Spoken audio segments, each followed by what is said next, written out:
Welcome to the Lights Camera Barstool, episode 126 of season 2. Jeff D-Lo, Ken, Jack, and Gooch. It's actually our 517th total episode of Lights Camera Barstool. Our final prime number? Say it again. Is that a prime number? Is it a prime number? No, it can't be. Is it? Let's see. Anything with like a 16 seems like that can't be a prime number. Oh, I thought you said 17. Oh, it is. I guess. No. Okay, no, it is 17. That's right. Last one would have been 16. Yeah, so maybe that is. No, it's not. It's not? Damn. It's divisible by 11, 47, and 11 and 47. So That's very If we were sick. 521, we'd be set. Unfortunately. Very cool. Yeah, last version of our start to finish long form podcast. Starting next week, we will still have one podcast. It's going to be in 2 weeks. We're going to reset. Also, nothing really is coming out, by the way. And we want to come back for Blue Beetle, obviously. It is going to be the next $1 billion Blue Beetle billion. They're calling it. What they're calling it? Billion Beetle. That's what they're saying. Yeah, just give us a second. We're going to reset. But we will be Monday night into Tuesday mornings. Still a podcast, movie reviews, interviews, movie news, breakdowns, all that shit. Just a combo of what we do throughout the week leading up to it on our YouTube. Still medium form. We're not going to be doing 60-second movie reviews only on TikTok. Don't worry. So just check that out on our normal podcast feed. Don't have to change anything there. But this week we have two real fucking just very different movies. We have. What do you mean by that? One is good and one is bad? One is creative, one is not. One there's effort, one is lazy. Teenage Mutant Ninja Turtles, the new TMNT animated movie, which is getting some pretty good buzz online. I think people were maybe a little skeptical of it, but it ended up being a fucking great time. Spoiler alert, I guess. Mutant Mayhem, we interviewed Ice Cube about that last week. And then The Meg 2, sequel to 2018's The Meg, which this kind of came out of nowhere. I didn't know this was happening until the first trailer dropped. Like I didn't know this was a thing that was in production or anything. I won't say what we think about it, but you could probably make a real good educated guess and find out what we think about it before we do a review. They filmed it 3 months ago. They filmed it 3 months ago. I just imagine like it's like the end of like this like a race or something. I don't know what but like you got like Spielberg and Scorsese and Coppola sitting on the sidelines, like they're watching Barbie and Oppenheimer run through. They're watching, Ninja Turtles Talk to Me, like, oh, animated, creative, and fucking Meg 2 just trudging up the back 5 minutes behind. It's so stupid. So fucking stupid. But yeah, I guess we'll talk about both of them. And we also have an interview with Michael Cera, who was in a movie written by the guys who have writing credits on Teenage Mutant Ninja Turtles. So. Yeah, Noah Baumbach and Greta Gerwig. Yeah, there we go. Speaking of Barbie, by the way, I guess this is the first bit of movie news we can talk about. Did you see that the actress who plays America Ferrer's daughter, Ariana Greenblatt, and she played Gamora, child Gamora in Avengers. Avengers Infinity War, and I think she might have been in Endgame as well. I kind of forget if that cameo happened, but that's kind of crazy. Like that's just like if you play Gamora, you're just in multiple billion-dollar franchise, because obviously Zoe Saldana's in Avatar twice, multiple Avengers. Kind of crazy. It's like the highest grossing actress of all time. Nuts. Is she not? By like a pretty fair margin. Yeah, she's. I mean, in terms of female, she leads the way, and then it's Sam Jackson leads the way for everybody. But also, man, he's in $10 billion movies. One actor has Sam Jackson beat. Can you guess it? Wait, it's a voice guy. It's a voice guy, isn't it? No, it's not. Number of billion. Jackson's not number one. Warwick Davis. He's got all Star Wars. He's got like Wait, is basically he a role is in he all of Harry everything. Potter. grossing total? Yeah. Is he grossing fairly total or certain. total number of billion? It was on that website, the numbers. Oh, okay, that so we used okay, to that use. makes yeah. Yeah. It's very funny seeing his name at the top though, and kind of awesome. Warwick Davis. He let's see. Let's read off his filmography. I mean, he's a legend. Made his debut as Wicket in Return of the Jedi because Kenny Baker, who plays R2D2, got sick. He had like the shits or something. Not even kidding. It's really what it is. If you watch amazing Star Wars documentary Empire of Dreams, it's on Disney Plus. It does all the first 3 movies. He talks about it. He's like he had a really bad stomach virus, and then Warwick Davis came in and played Wicket, who was kind of like the most notable Ewok. But yeah, Return of the Jedi, all the Leprechaun movies, then Phantom Menace. He appears in Phantom Menace in a couple mild like different roles. He is in Harry Potter, all the Harry Potter movies. Yeah. Force Awakens, Rogue One, Last Jedi, Solo tacked on $100 to his total gross. Yeah, Tacked on more money than Indy 5. I know that's crazy. Indiana Jones 5 not going to make as much as Solo. That's crazy. Mm-hmm. Crazy. So yeah, Barbie officially in the $1 billion club. Greta Gerwig for solo female director. Captain Marvel and Frozen had duo directors. So that technically counts for that. But solo female director Greta Gerwig the first. Her movies clearly just in terms of women directors, she is kind of like that it person that we talked about it last time. Doing the line Witch in the Wardrobe for Netflix, but curious what other next big movies she does. Fantastic Four is the other news. Some castings there. Vanessa Kirby apparently close to being Sue Storm. Joseph Quinn rumored as frontrunner for Johnny Storm. He was recently in Stranger Things. Matt Smith. Matt Smith apparently not playing Reed Richards, which that would have been a weird casting. Yeah. Yeah, I saw pushback because people, like all the Doctor Who fans got mad because everyone was like, this would be a bad casting. They're like, he's a good actor. It's like, yeah, he's a good actor. Doesn't mean it's a good Yeah, thing. it does. It's like... He's just too British. He's too British. Yeah, he's just not... He's just... Yeah, that's the thing. It's like...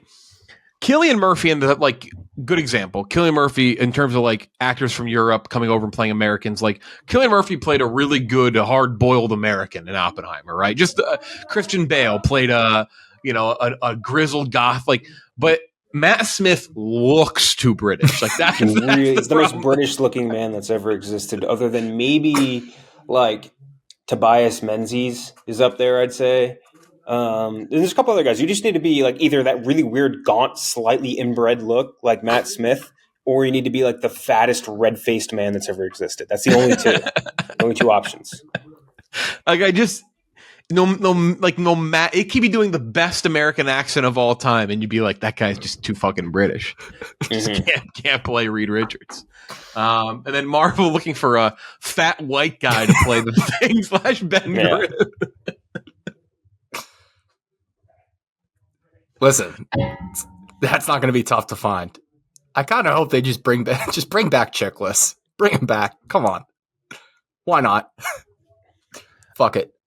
I'm trying to think of like what character act. I mean, was whatever. Like we'll say it. Call a spade a spade. Fat white guy. What character actor would come in and play Paul Walter Hauser?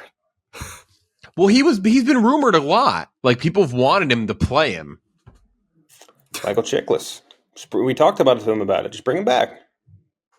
I will say, though, Ben Grimm, he's supposed to be kind of smart, right? Like, he's a scientist.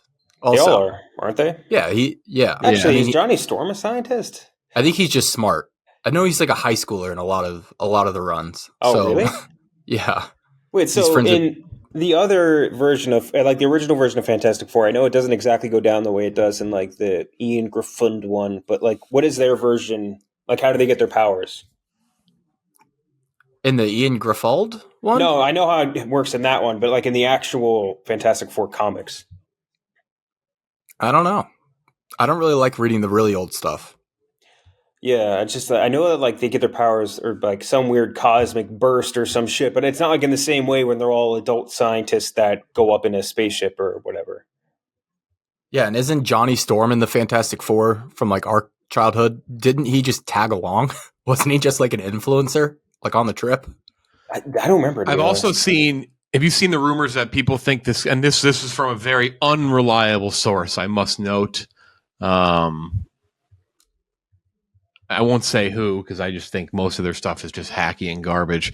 But this, I will note that like this idea I could see is that this person said that it might be set in like the 60s or 70s, and they get kind of zapped through time, a la Captain America, or they're like put on ice for a while. They're like they're in space, and there's like a wormhole type ordeal, and they pop out on like the other side, which I could see to like a mild extent, just given the fact that like the Fantastic Four is such like a big thing. I don't know. I don't know how they're gonna do it, but I could see them doing kind of a wacky way where it's not just a group in 2025 or 2026 in the MCU timeline who just gets the powers all of a sudden. I wouldn't be shocked they have like kind of a different way of doing it.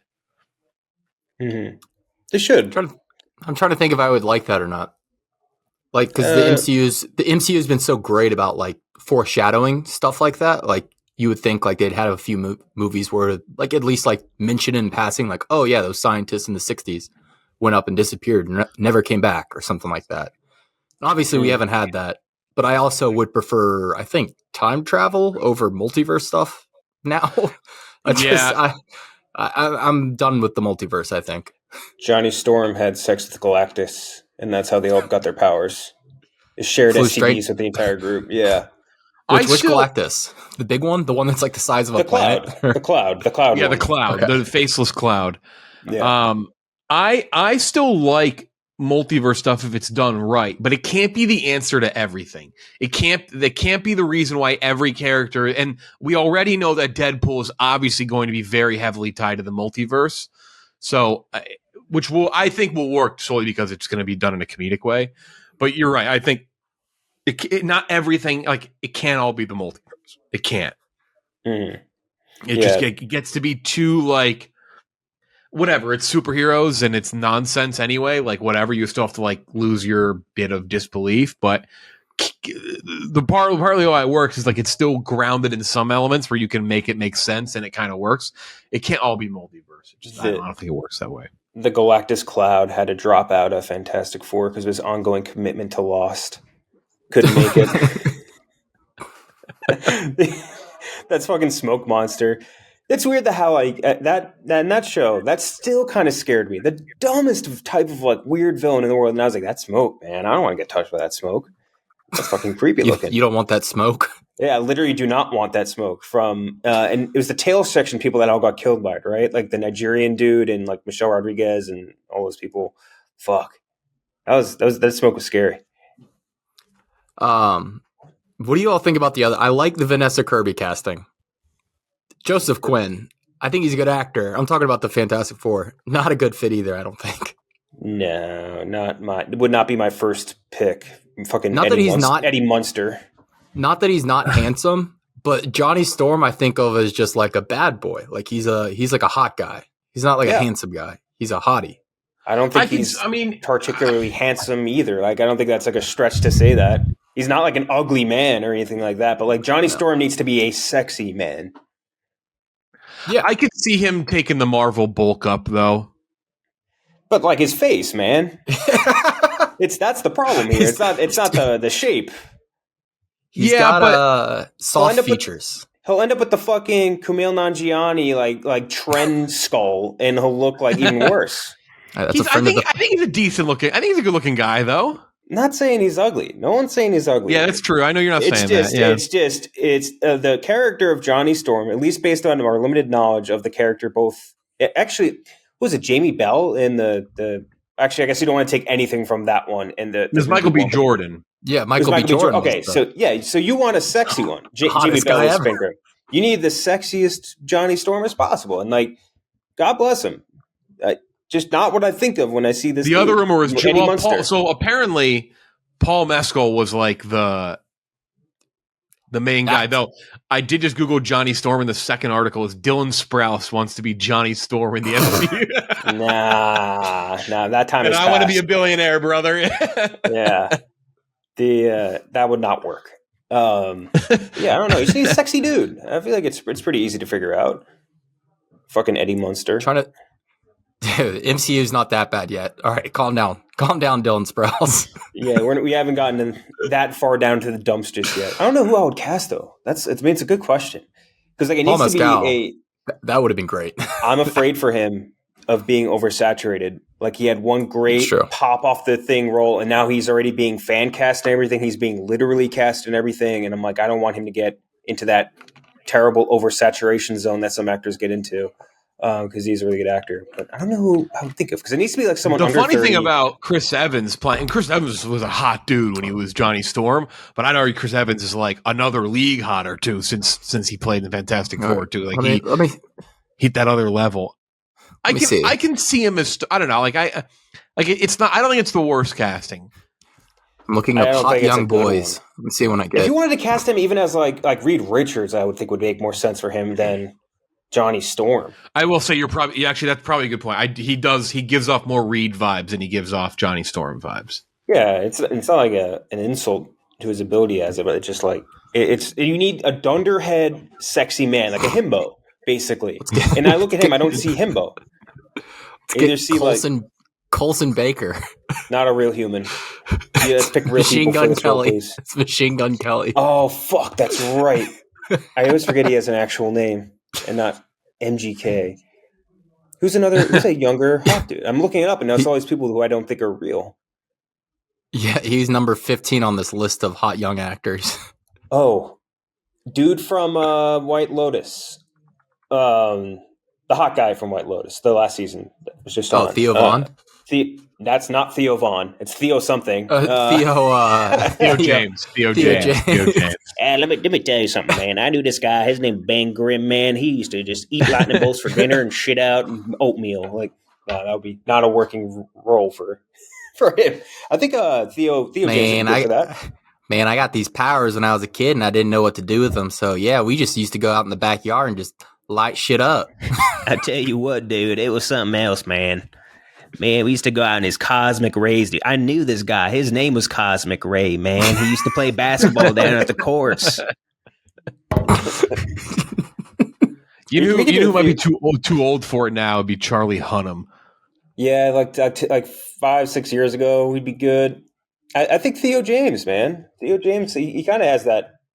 Just based off the character, like his character in White Lotus is Johnny Storm. And there's a guy who is British, doesn't look a damn thing like a British person. No, way too attractive. That's an American man. Yeah, way too attractive. Let's see, hot actors under, well, I guess 40 or 30 should be going for here, I think. Because I feel like you don't want him to be too old, right? Yeah, you can't have him too old.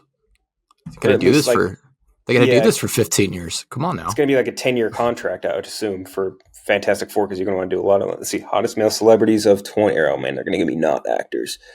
Chris Hemsworth, no, not too old, but obviously he already has the role. Jensen Ackles, Johnny Storm. Oh, he'd be a great Johnny Storm. He's like 45. Old, I know. I'm just saying he'd be a great Johnny Storm. He's already done 23 seasons of Supernatural. Yeah. Andrew Garfield. No, that would not work. What else we got on here? What happened to hot men?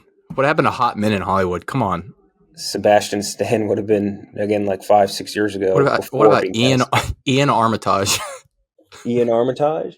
Oh, how about Jacob Elordi? Isn't Ian Armitage? Isn't that young Sheldon? Yes, yeah.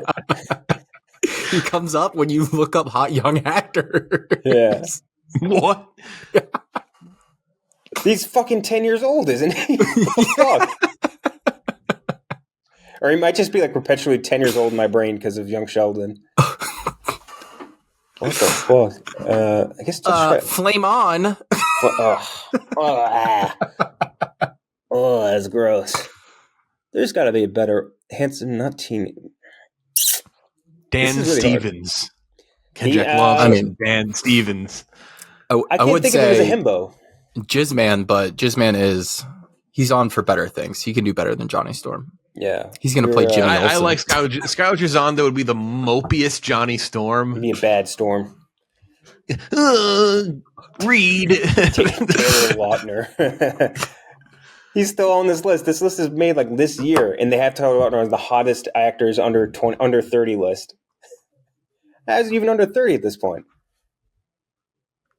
Are you on the IMDb one? I'm on an IMDb one. Jim Sturgis. Oh, and the fucking dude from Across the Universe? Yeah, no 21. Way. Yeah, in 21. No fucking way. Logan Lerman, he is hot as fuck now, but he might not be himbo enough for Johnny Storm. No. Again, the Gen Z kids, they like their boys like depressed looking, sickly that's looking. a big problem with this. Colton Haynes, who are these people? Not a terrible. Not a terrible one look wise. Would be we actually interviewed him, I think. Yeah, Alexander Ludwig from like Vikings and Hunger Games. That's a guy. He's got a Johnny Storm look to him. Yeah, that was also. Wasn't he in? He was in the most recent Bad Boys too, right? Yeah, he was in the Covenant too, the Guy Ritchie movie too. I only bring that up because he was funny. He was funny in the Bad Boys movie. Mm-hmm. Yeah. You know what would have been really good, and this is another thing that's like a little bit aged out. Chase Crawford, he'd be such a good Johnny Storm. Yeah, he would have been perfect. Damn! If only it was a few years ago. the German version, Daniel Bruhl. Yeah, too old, man. Taylor Hoechlin, Superman, he'd be good. Yeah, he's also kind of old though. Justin Long drops in at 89 on this list. We just need. I think that's the goal, though. The biggest goal we're looking for here is just a big old himbo for Johnny Storm. That's the type of guy we're looking for. Oh, this is for sure. If they did, those posters, it's like if Marvel came out in the early 2000s, or like the 90s, and Adam Brody. If it was like one of those posters, like the early 2000s version of Fantastic Four. His like millennial humor bit would not fly now as Johnny Storm. I don't think he's like the ultimate like, oh well, that just happened type of like humor actor. You know what I mean? Which was great at the time. Just not really. Like Channing Tatum. This list I'm looking at is very disrespectful. Channing Tatum dropping in at 105. What? Chris Hemsworth drops in at 112. They're out of their fucking mind. Jesus, this is brutal to these poor beautiful men. This list I'm looking at. Hold on, this list I'm looking at on IMDb has 2,500 people on it. Who's the last person on this list? Hold on. Oh my god, Bruce Valanche. By the way, I think I just found the actual answer, and it's Alan Hutcherson, or whatever the fuck his name is. Alan Hutchin, the fucking Jack Reacher. Oh yeah. Yeah, he'd be a good Johnny Storm. You talk built like a fucking anvil. Wow, they got Jeremy Allen White comes in at 2,504 on this list. Jeez. He's the last one. He's the last recognizable name. Trying to look at other recognizable names. They just tacked that on recently for search functionality. Jesus Christ! I mean, this list has to be older then, right? Because he'd be like clocking into the top 20 at least now. So this doesn't even sound like a ranking. This sounds more like just a list of hot people. It might be just a list of hot dudes. Men who radiate himbo energy. It's probably people that have already been in Marvel, to be honest. Yeah, it's a lot of Marvel guys. I guess you should cast already Marvel? Jimmy Tatro. Jimmy, no. Poor Jimmy. Hey, I saw Theater Camp. Very funny. He was hilarious. Probably the perfectly used Jimmy Tatro. Nice. This guy's on the list here. Josh Zuckerman from the movie Sex Drive and Oppenheimer. Who is he in Oppenheimer? He's one of like his students. Oh, okay. He plays Lomanitz, the guy who is apparently a commie. They send him off. He gets drafted into the war. Oh, he was that guy? Holy shit, I didn't put that together. Yeah, and Oppenheimer approaches Dane DeHaan. He's like, what the fuck? You drafted Lomanitz. And then Lomanitz they thought he was such a commie. Lomanitz ended up being working on the train tracks for the rest of his life. That's the kid from Sex Drive. His number one credit on IMDb is is Austin Powers in Goldmember. He played Young Evil. No fucking way. That's a Wait, scary that means so Young Evil. That would have been like he must have been really young then. Yeah, I'm gonna guess it Seriously. was like when they do the flashback to Denmark when he's just a baby, right? They're Brussels, Or like when right? he's No, like the because little. 2002 that'd have been what 20. Yeah, because he's 38, so that he'd have been. Yeah, because they were babies in the flashback. Dude, When was Dr. Evil? When he was in Brussels or when whatever. he was in high school. Mm. Oh, when they were in like the academy together and like this Yeah. the Yeah, daddy wasn't there moment, basically. yeah. Dude, so I'm on GQ's list of himbos, and they have fucking Ty Burrell ranked on here. The dad from Modern Family. And he's only a couple spots above Ryan Seacrest. Ryan Seacrest, Human Torch, that would work. Fucking Pitbull. Oh, Kenny. Oh, my God. Kenny Powers. Can you imagine? Fucking Danny McBride, Human Torch. I would love that. I could see him being cast as Ben Grimm. The Thing, he would be a great Too choice old, for though. the Thing. Great thing. Holy shit. Yeah, He could play a smart guy. I mean, he is. He's in what? He's in Alien or whatever. The Prometheus, whatever. Yeah, follow-up. Prometheus. He was the co-pilot with like Idris Elba and Wasn't it like Tennessee Benedict or some Wong? shit? Yeah, they gave him a name like that, and he had the cowboy hat the entire time or something. Right. All right. Well, that's our deep dive on hot guys. To a significantly less interesting story. By the way, Kevin Hart's in this story. A must watch is Kevin Hart interviewing The Rock about Black Adam. By the way, it was popping around on Twitter, but look, I do feel bad for The Rock. I know he cares a lot about that movie. I get that, but there's some real revisionist history in that interview about like what they were doing. It's like, oh, like the box office popping off and all this. So it's like, all right, it was his biggest opening for The Rock ever, but let's not pretend like it was. There seems to be a bit of revisionist history with them talking about the success of Black Adam. But Kevin Hart is one of the names attached, or has been attached in the past, including Tim Story, Ridley Scott, to a Monopoly movie, which is in development at Lionsgate. Just called Marvel. They just purchased E1 Movies and TV from Hasbro. I don't know what they'll do with a Monopoly movie, though. I don't know what we say the same thing about every one of these brand movies. You don't really know what they're going to do. Like, would it be a story of the making of Monopoly, or would it be like a... That would make more sense than like a movie about the Monopoly Man. Because all I can think about is Rat Race. That's all I think about when I think about a Monopoly live action. What they'll make it'll be like they'll try to be smart, and it'll be like, oh, Eat the Rich. They'll try to do definitely like Rich People Bad, the movie. And that bubble is bursting very quickly, by the way, because like a couple movies did it and they did it really well. And then everyone was like trying to get their piece of the pie of the Eat the Rich sort of subgenre. And now it's like that market is flooded with a lot of very bad movies. So, what are the main characters? Like, do you think the thimble is just you put eyes? Shoe. Yeah. What is it? There's a thimble shoe. There's a gun, isn't there? Or there's a car. They've changed so much. What was the original? There's, I thought, the top hat, thimble, top hat iron, rocked. The battleship. Yeah, right. Is Battleship new? Yeah, I don't know. Why did they retire the iron? The iron felt like one of the most iconic ones outside like the top hat. There's a dog? When was there a dog?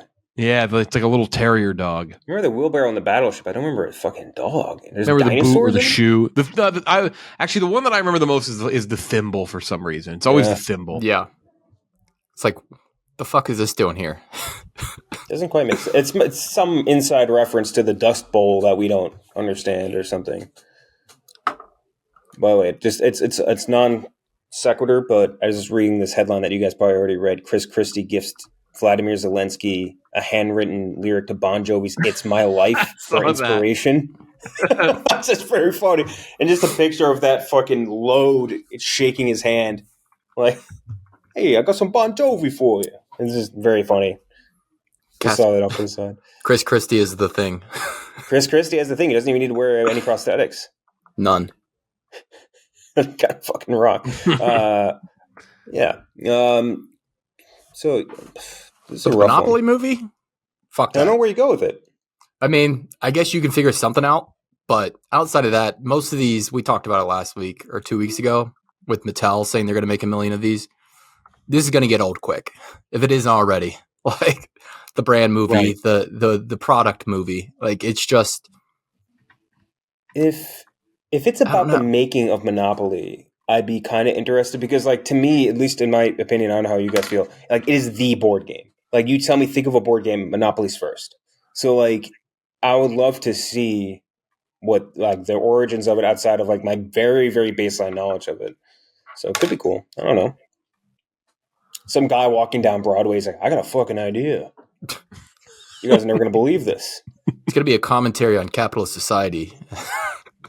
And he just becomes filthy rich, Yeah, but fully rich off of it. whores yeah. out the Isn't it- brand. There's a million different Monopoly versions, which is probably my I had the favorite Lord of thing. the Rings one. Yeah. Let's see, Monopoly. Who made it?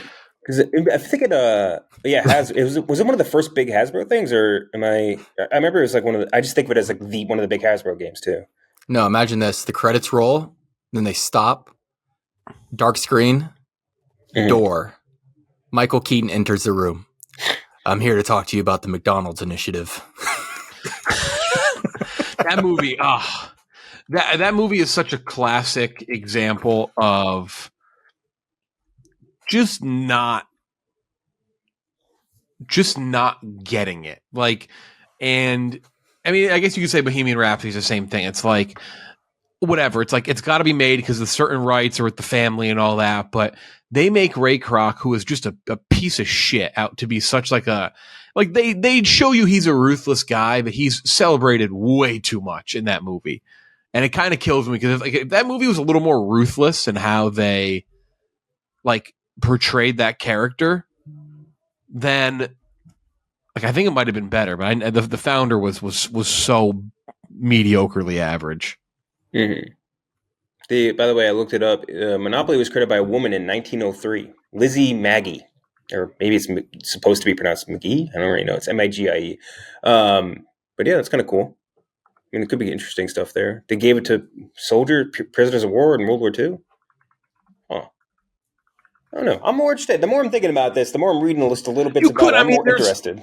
There's a lot of interesting ways to do it. It's a matter of how it's done. That's the thing. It's like I always relate to the Lego movie. When the Lego movie was announced, it was like, oh man, what the fuck is this shit?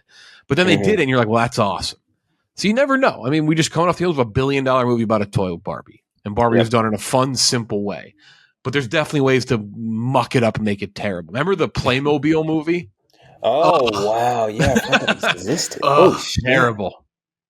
That was terrible. Really, that was Taron Egerton, right? Wasn't it? Yeah. Yeah, that was a rough one. We don't talk about that one. You know what? Not going to disgrace our king, Taron Egerton, the guy who should have won an Oscar for portraying 70s, 80s singer. Gay 70s. Gay 70s. Gay 70s, 80s singer, yeah. With a drug problem. And boy problems. Yeah. So that's Monopoly. That's Monopoly. Other stuff in news, not a whole lot more. Just kind of like by the numbers stuff. Box office up 22% year over year. That's not too shocking given Oppenheimer and Barbie. Can't wait. By the way, the brands leeching off of Barbie are disgusting. Like they're re-releasing Sharknado and they're doing it in theaters, and their Sharknado poster is just a rip off of Barbie just to give you the look.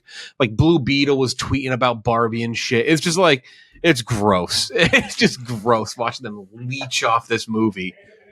Yeah, it's really fucking nasty. Shouldn't Warner Brothers have like some legal like course to like not let them do? I mean, I get the Blue Beetle because it's the same company marketing, but like Sharknado, you can't do that. Just fuck it. That's like every brand, not even just like media stuff, just like every single brand is doing something with it. It's great font, great colors, great everything. I don't blame them to a degree, but like it's too much. No one's doing that with Oppenheimer. This one's pretty funny. Leslie David Baker plays Stanley from The Office. Somebody did a Kickstarter campaign for $110,000. He did. What? He started the campaign. Oh, wait, I thought someone else did it. No, him and his nephew started it. It's like, oh, okay, now I kind of hate this. So he could create a spin-off around his character Stanley, and then he returned all the money. Yeah, what an idiot. There's office culture. I mean, we've talked about The Office till we're blue in the face in this podcast. Actually, funny enough, before we hopped on here, I was kind of scrolling through, making sure to miss any trailers or anything. And there was a video that popped off from that YouTube account, Captain Midnight, which I watch now and then. And he talked about how the move to Peacock really killed The Office, like in terms of its cultural relevance, like day to day. It's still very culturally relevant. But I mean, The Office was everything. It's all people watch, what people talk to. But it got bumped off Netflix, and now nobody's watching because it's on Peacock. Everybody's watching Suits. They're watching Suits, baby. Fucking show, man. They're watching Suits. All of a sudden, reply guys are like having a meeting. Like, do we use Office gifts still, or do we use Suits gifts? Is it Harvey Specter or Michael Scott now? That show, I tweeted the other day, there's more hand-to-hand combat in Suits than any show on TV. They fight more in Suits than any action show on. It's insane. Someone also pointed this out to me, and they're like, why do they draw such a hard line on pot when they're like blackmail? They blackmail and extort people every episode. Weed is like really, really taboo in Suits. It's very crazy. It's kind of insane. Still popping off though. Another 9 billion people watched Suits last week. Yeah, more than you can ever possibly imagine. Like 80,000 times the total number of Netflix users. Same with, what was the other thing that they were saying had like record number of viewers? So what they just dropped something that was new. I forgot what it was. The John Cena thing, they said a trillion people watched on the first day. I can't wait to see the fudged numbers on the live action One Piece. That's going to be hilarious. I gotta say, I'm very excited about that show. We'll talk about it on here. We'll do a review. Like, it is. Don't make me watch that. No, we have to watch it. We have to at least watch the first episode. I mean, every time like something pops up or see someone talking about it, it blows my mind more and more that is actually going to be released. Dude, I tweeted about it the other day, and I was like, because I think Rotten Tomatoes had posted like, yeah, the highly anticipated One Piece series comes out soon, and I was like, are they with us in the room right now? These people highly anticipating it? Yes. And I had a One Piece fan respond to me, and they're like, "Oh, we're really excited for it." And I was like, "To make fun of it? Like, why would you be excited? Like, just looking at it." That's a plant. That's absolutely a plant. The one justification, like these like One Piece fans who do like actually seem to be excited for it, is that like they're like, oh, Oda's attached to it. It's like Oda's attached to it. And, yeah, like he got a paycheck and he hasn't looked at that thing. There's not a chance.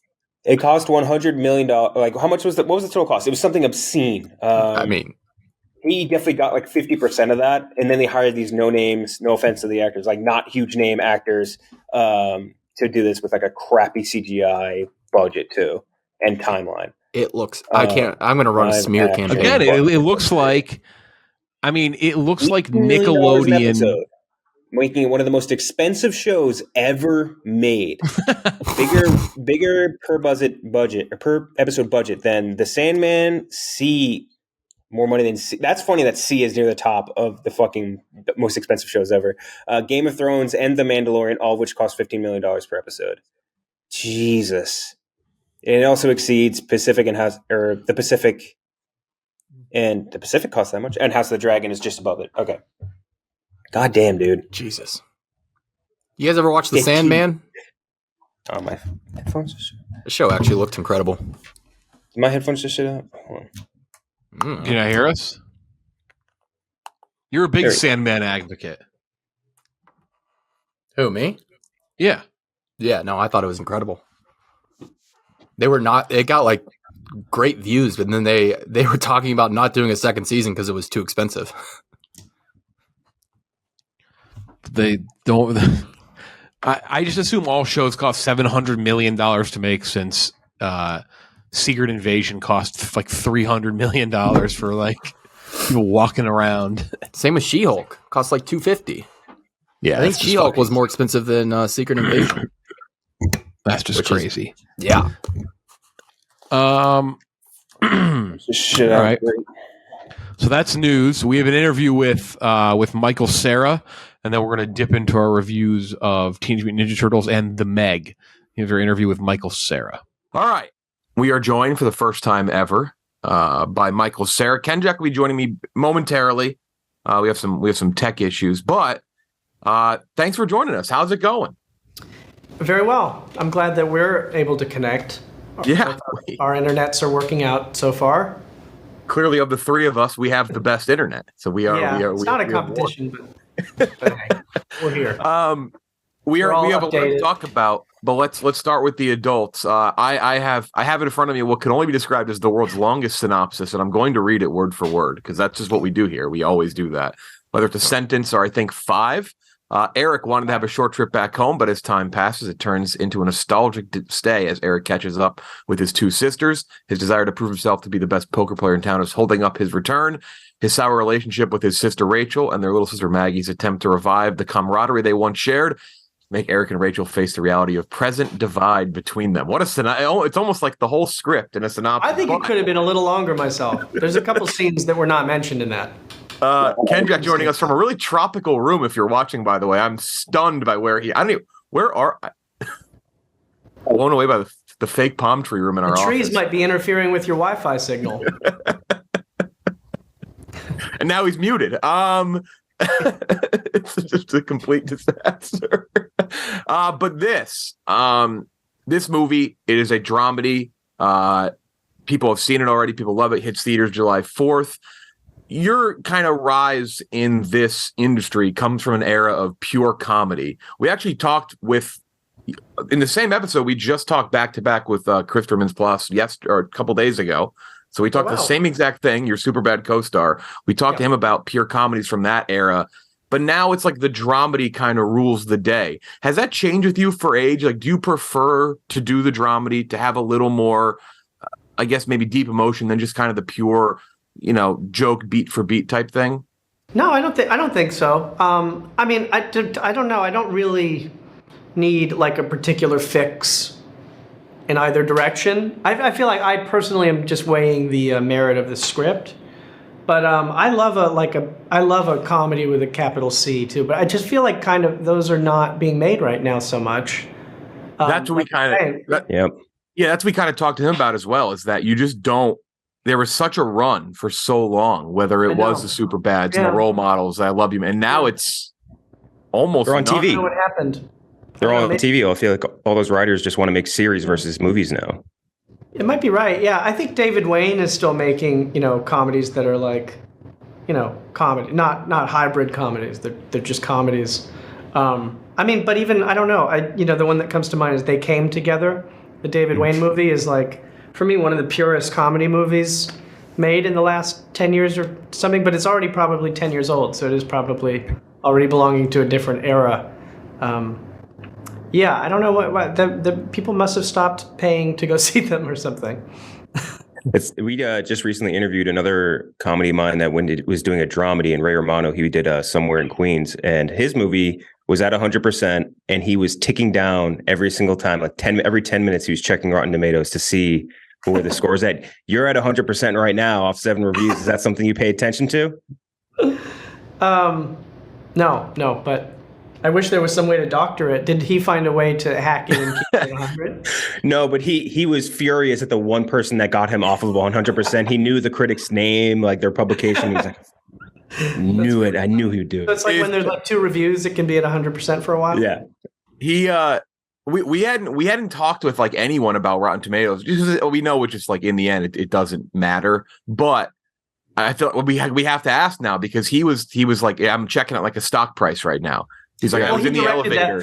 He directed that movie, right? I mean, yeah. I think that's a different kind of, personal feeling. When it's your movie, it's your first movie, and you're like, they better like it, or else I'm gonna be really mad at them. A lot of investment, yeah. It's so funny though going through Rotten Tomatoes in general because like I was even just kind of curious for like one of the good reviews. for yours, it's all buzzwords like provoked by the banalities of a hometown and the lost utopia of childhood. And I'm like, I mean, that's I guess a very nice like bow to That put was on. a fresh or a rotten? A fresh. Okay. Yeah. It could be anything. You never truly know. I'm like, well, that seems rather complex for what is being described as by some as like a sweet and movies, but it's interesting. I think it's fair. I think it's a fair assessment. What did you say? Dystopian? Yeah, what was it again, Jeff? The whole thing is the film effectively captures the uniquely American ennui provoked by the banalities of a hometown and lost utopia of childhood. Yeah, that's fair. Yeah. Hang on. So the film provokes the ennui of a small American town and the utopian feelings lost in childhood? Yeah. And banality. You forgot the banality. That was the big word. We effectively broke it down like a math problem. Yeah. Should we read it one more time or two more times? So you play a sort of poker player in this, right? And you were also a poker player in a recent movie that we really loved, in Molly's Game. I'm just curious, does it ever give you the urge to actually play? Do you get the itch now? Well, I do play, and actually, just gonna set my coffee down. Forgive me if I disappear from view for a moment. I do play, and actually, my friend Dustin, who directed and wrote this film, also plays, and we were playing together through the pandemic. We were part of like a Zoom poker tournament. Everybody was just losing their minds at home and finding ways to connect with people. So it was this little community of sort of 30 people that kind of grew and shrunk. And it was a lot of fathers and sons and daughters, and my father actually played in it as well. And that was how Dustin got this poker feeling and story into this movie, actually, because a version of the script had already existed without any poker in it. And then Dustin got really into poker and, was kind of interested in the emotions that it was bringing up in him and put all of that into the character. So that's kind of how all the poker stuff came into the movie. Every movie's better with poker, so I think that was a solid addition. He does a good job in this movie of doing poker scenes and poker rage and poker frustration in a way going that on tilt hasn't quite been done in movies. It comes from a very real place.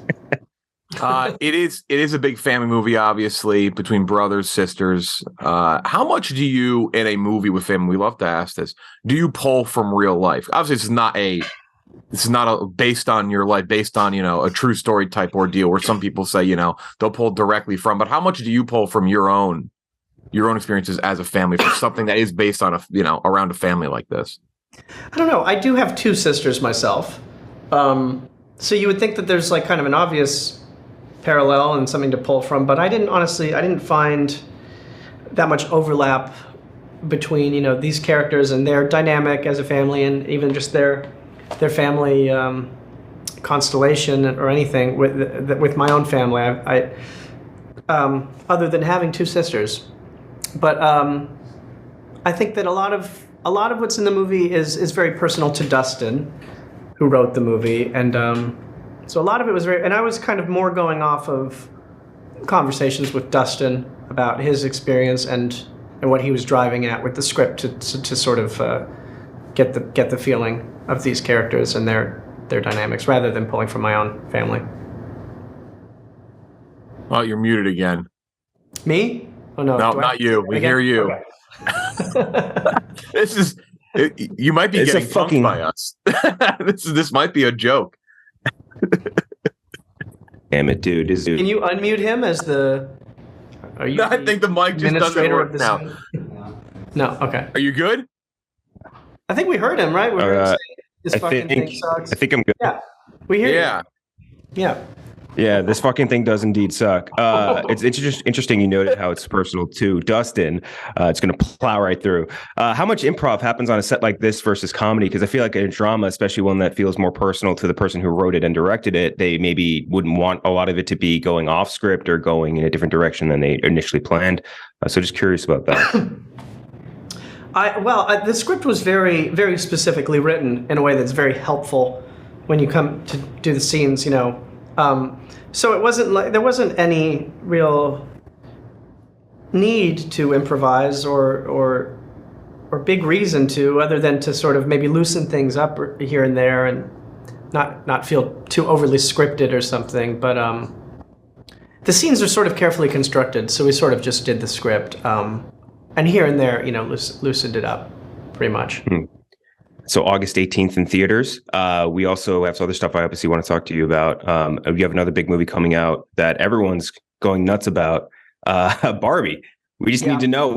Everyone wants to know everything that there is to know about Barbie. And the top question on everyone's mind is, did you have any Kenergy coming off the heels of Ryan Gosling? Everyone wants to know your Kenergy levels.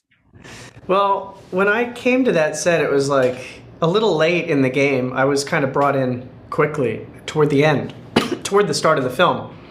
And all of those guys and all the women, everybody had been spending all this time together working on choreography, having sleepovers. The guys were all working out together and playing ping pong. They had a vicious ping pong, in-house cutthroat tournament happening. So I was kind of on the outside of all that, which was perfect for my character, who's this somewhat marginalized figure. But I did the first day I got there, I got thrown into this like dance choreography thing, and was dancing in a way that is very unnatural to me. You should have asked them, hey, you guys want to not work out and maybe I can clean you out in poker? Because there's a chance maybe they didn't know how to play. We were going to have a poker night at like Jamie Oliver's house or something, but we got COVID and didn't get to play. Everybody got COVID. What a set to walk on. It's like just really intense, over the top table tennis, and then just like, all right, well, then you're done. Yeah, but I didn't get to play tennis with all of them. I was talking with Simu Liu, who's one of the actors in the movie, about we're gonna play ping pong. We're gonna play ping pong. It's gonna happen. A lot of shit talking, and I really have to say I felt confident in my game. Like I felt like I could kind of be one of the top guys in the ping pong realm. But we never got to do it. We still have. The nice thing about never playing is you can just always say, like, I would have just dusted you. Like, I didn't. One day we're going to. We're gonna get to the bottom of who's better. We won't go beat for beat on Superbad, but obviously we have to bring it up. Like we said, we just talked to your co-star from that movie. We've done like 200 interviews. We had you guys back to back, and we asked him the same question. Looking back on that movie, does it change for you year to year how you view it? Like how you view not just like the success and like what it meant to you in your career and how it shapes like what you do? Or does it kind of always stay the same? I don't know. I don't really think of it that often. Except during the pandemic, there was like, we had like a Zoom screening of it or something where we all got together on Zoom and screened it. And it was my wife's first time to watch the movie. So I don't know, when someone who you love and know very well sees something for the first time, like it'll be interesting when my son sees the movie, and that'll make me think about it a little, just hearing how, with so much time passed, hearing how someone sees it. Otherwise, I don't know how to have my own opinions about it, other than as a movie anyway. I mean, I guess I think about it as just the experience we had making it, and the friendships that came out of it.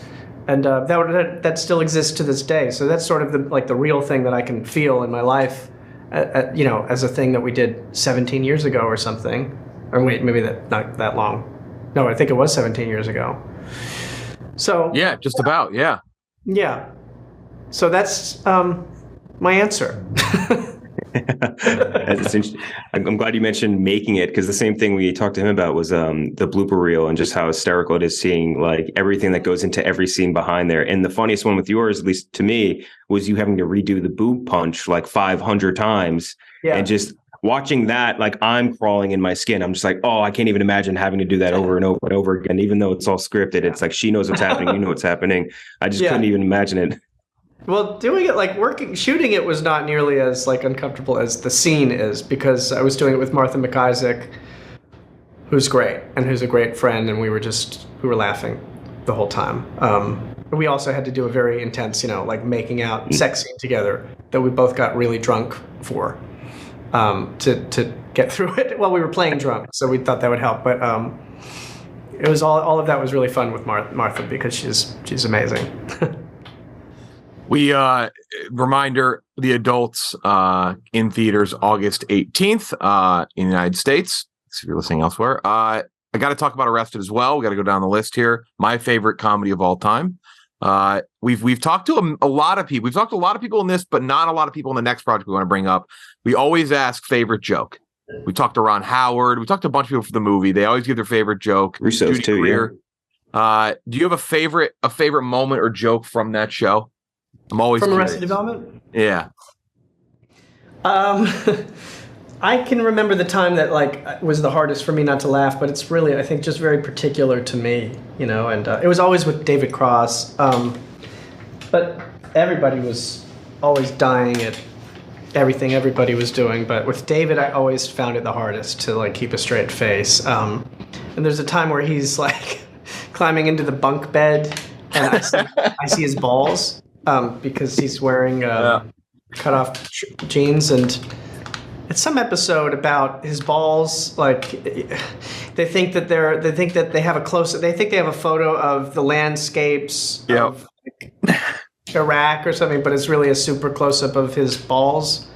And for some reason, I know what his balls look like. I recognize it because I've seen him climbing into the bunk bed so many times or something. I can't remember, but it's a good David's Henry Winkler line physicality. delivery. Yeah, and just the way David was climbing into the bed, and I have to play that. I see his balls when he's doing it, and David's hanging over like a monkey instead of using the ladder. That was really hard not to laugh. Yeah, the Barry Zucker, he just goes, he's like, those are balls. Yeah. The other project that I mentioned is Scott Pilgrim. We haven't really talked to many people who've worked with Edgar Wright before. Edgar Wright's someone I think we almost had a chance to talk to Edgar Wright for Last Night in Soho. But his style of directing and the editing of his movies is so unique and so noticeable in a good way. If you didn't know you were watching an Edgar Wright movie when you went into it, if you knew Edgar Wright, you'd figure it out pretty quickly. Is that something that you feel in an Edgar Wright movie on set? Do you feel that particular style, or is so much of it the magic afterwards as well? No, it's all very, orchestrated and devised ahead of time. Every single edit and cut is is the way that you make the film. It's all very planned out, and Edgar often shows you animatics of what he's doing and with the music. And so basically we all felt like we had seen that movie before making it, because he really communicates to you what movie you're making, and that kind of, I think, is really very helpful in getting every person, every actor, every department head on the same page, and really feel like we know exactly what movie we're making beat for beat. So that's how he works. It's kind of more like an animator, honestly. It's Edgar is kind of more like an animator, in that he constructs everything very thoughtfully ahead of time. And I think, that's kind of what you have to do, especially making a movie like Scott Pilgrim, which had a really quite big budget. I think he just didn't want to leave anything to chance. He wanted to have every inch of it figured out. But I think that's how he always has worked, and that's definitely what you see in his style.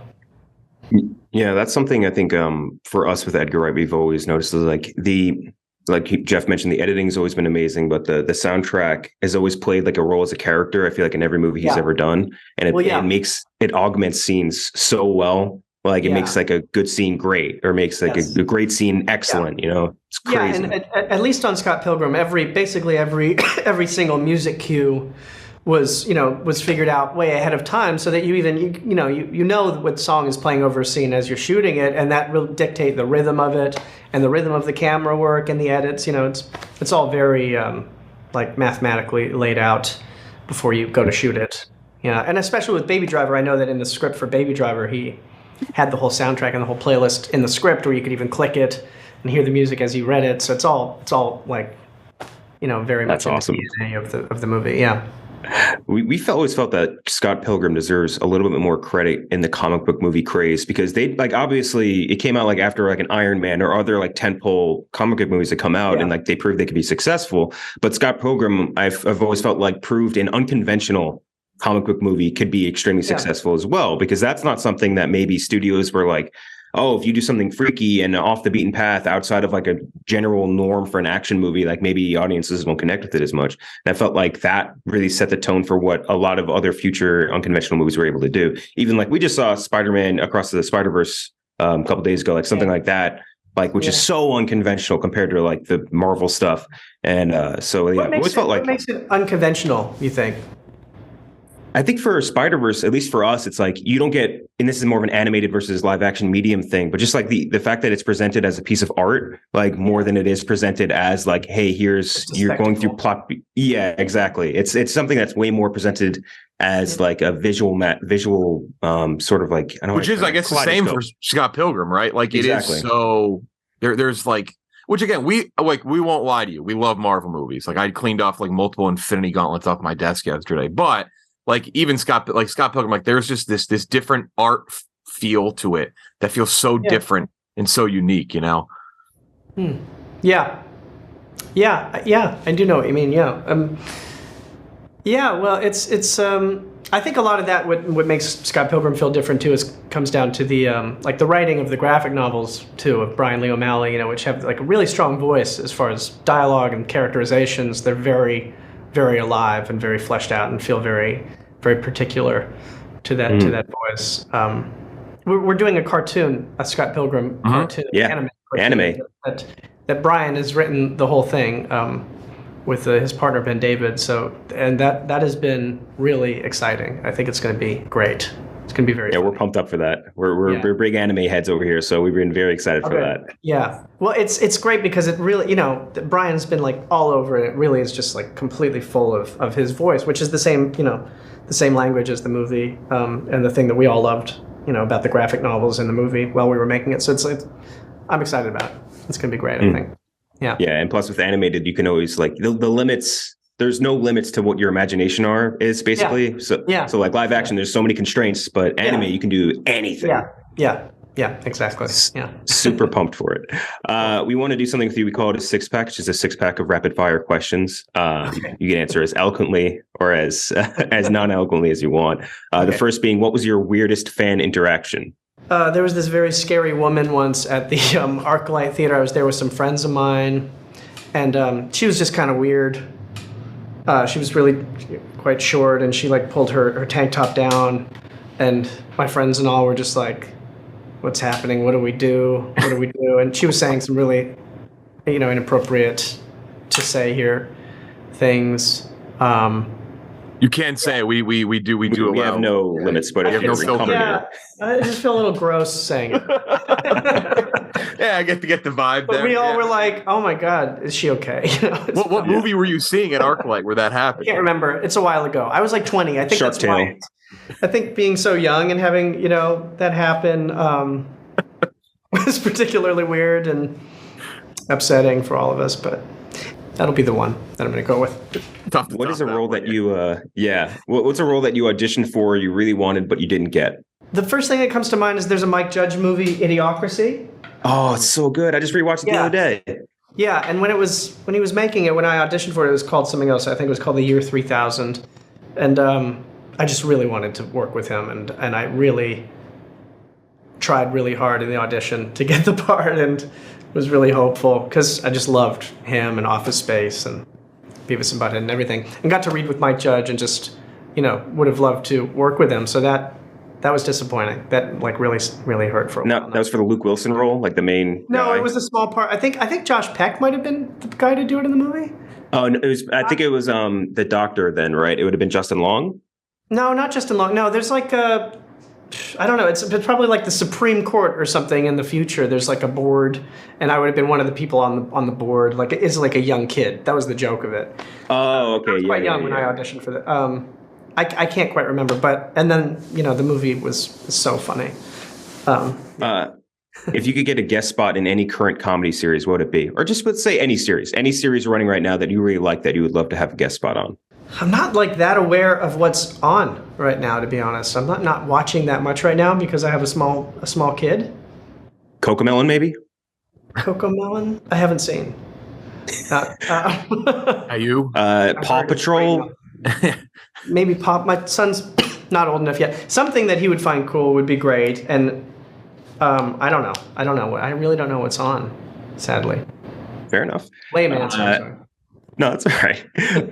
Rating from 1 to 10, 10 being the hardest. How hard did Rihanna slap you in real life? I think it was hard. Which was great. I wanted her to slap me hard. I didn't want it to look like a fake slap because I think it's just a lot funnier to see someone really get hit hard. And a fake slap is kind of lame. All right. You can only save one Canadian comedian. The rest get erased from history forever. John Candy. Oh, I'm sorry. John Candy, Leslie Nielsen, Jim Carrey, and Mike Myers. I purposely admitted Norm Macdonald. Oh man. Well, no, that's a really sad question. I know. Sorry, it was like John Candy, Leslie Nielsen, Mike Myers, and Jim Carrey. Jim Carrey. That's really hard. I think I don't know, if I have to answer just from a purely, I don't know, impulsive place, I would say John Candy because I've been watching a lot of SCTV lately, but let's not lose any of those guys. They're not going anywhere, I promise. They don't have to go. Yeah. Who is to you the greatest comedic mind in, let's say, all of movie film history? That's really hard. I don't know. Chris Morris comes to mind quickly as an answer, but I don't know. There's so many. That's a hard thing to answer. I'll just say Chris Morris. Chris Morris. Before we let you go, are you aware of you being you're involved in what I consider to be one of the funniest YouTube clickbait thumbnails ever? Has to do with you when you went into the Criterion Closet. Have you ever seen this before? Yeah. There is a compilation of people who went into the Criterion Closet, and it says best of Criterion Closet pics. And for some reason, you had a very genuine Criterion Closet. Like you had Tootsie, you had Good Morning, you had some good pics. They photoshopped you holding the Emoji Movie, and it's got a lot. It's got a lot of views, and there's people who are scrubbing that Criterion, going, "Wow, he picked the Emoji." People think it's real. For sure. It's really amazing and scary sometimes what people think is real. It takes like nothing to convince people that something they saw or something someone said is real, and to almost never have them ever back off of that belief. Yeah. The comments in that video, they're like, where does he pick the Emoji Movie? When does he pick the Emoji Movie? I know Criterion. I got the email when they had the half off a month thing or whatever. It's just such a wholly unnecessary. It's like he actually was in there. He actually picked up a couple. He picked up some good movies. Yeah. Thank you so much. Reminder again comes out in theaters in the United States, August 18th. The adults, Michael Cera. Thank you so much, man. We appreciate talking it. to you. All right. We appreciate it. All right. Big thanks to Michael Cera. And now on to we'll go with the good movie first. We'll go with Ninja Turtles first. Mutant Mayhem, really awesome animated movie with a really good voice cast. Honestly, one of the big draws of the movie. I'd say two of the big draws of the movie. One, just the voices involved, the people involved do a great job. It also looks incredible. It's a really unique animation style. I guess akin a bit to Spider-Verse and Mitchell's and the Machine type thing, but also still different in its own. It's definitely unique on its own. It has a very cool hand-drawn effect to it. Fits the style perfectly, fits the animation, fits the humor, fits the story great. A lot of voices involved that you would recognize. Like we mentioned, by the way, Seth Rogen, Evan Goldberg on the writing team. The score by Trent Reznor and Atticus Ross, which is, that's a grand slam every time, no matter what. Voices involved.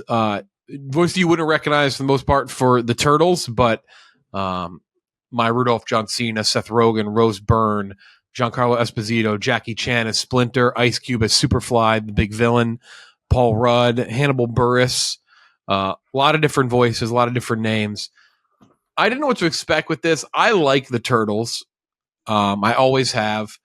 If I'm speaking, I guess, objectively, the first original Turtles movie, I'm not going to sit here and call it great by any means, but for what it was and for who it was intended for, it's a blast as a kid. it was a good mix of like badass and violent, but also still for kids, so you could still see it as a kid. The second one was not quite as good. It got a little less, I think. I'm gonna use the word badass. That was kind of like the thing. It was like the first one was kind of bad. You're like, oh shit, like this is cool as a kid. Second one, it kind of got away from that a little bit. It was a little goofier. Secret of the Ooze. And then the third one, which is Ninja Turtles 3, sometimes confused with Turtles in Time, which is the video game. But they do travel in time. Ninja Turtles 3 is one of the worst things ever made. Quite simply put, it is fucking horrific. And just an all-time misfire for kid stuff. Then they came out with the ones from Michael Bay.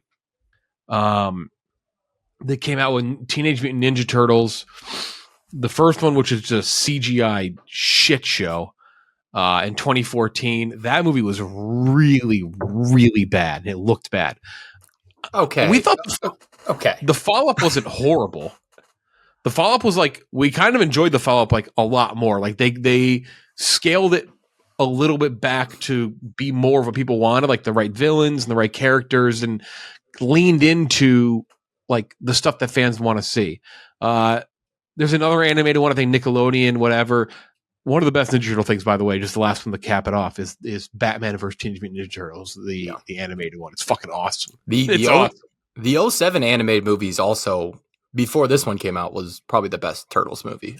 The one that Nickelodeon did. I didn't love that one. Oh, you didn't? See, I liked it a lot. But did you watch the Batman one, Batman vs. Ninja Turtles? Yeah, of course. That was ridiculous. Awesome. That was fucking one of the all-time great panels of all time. Cowabummer to Batman's parents being dead.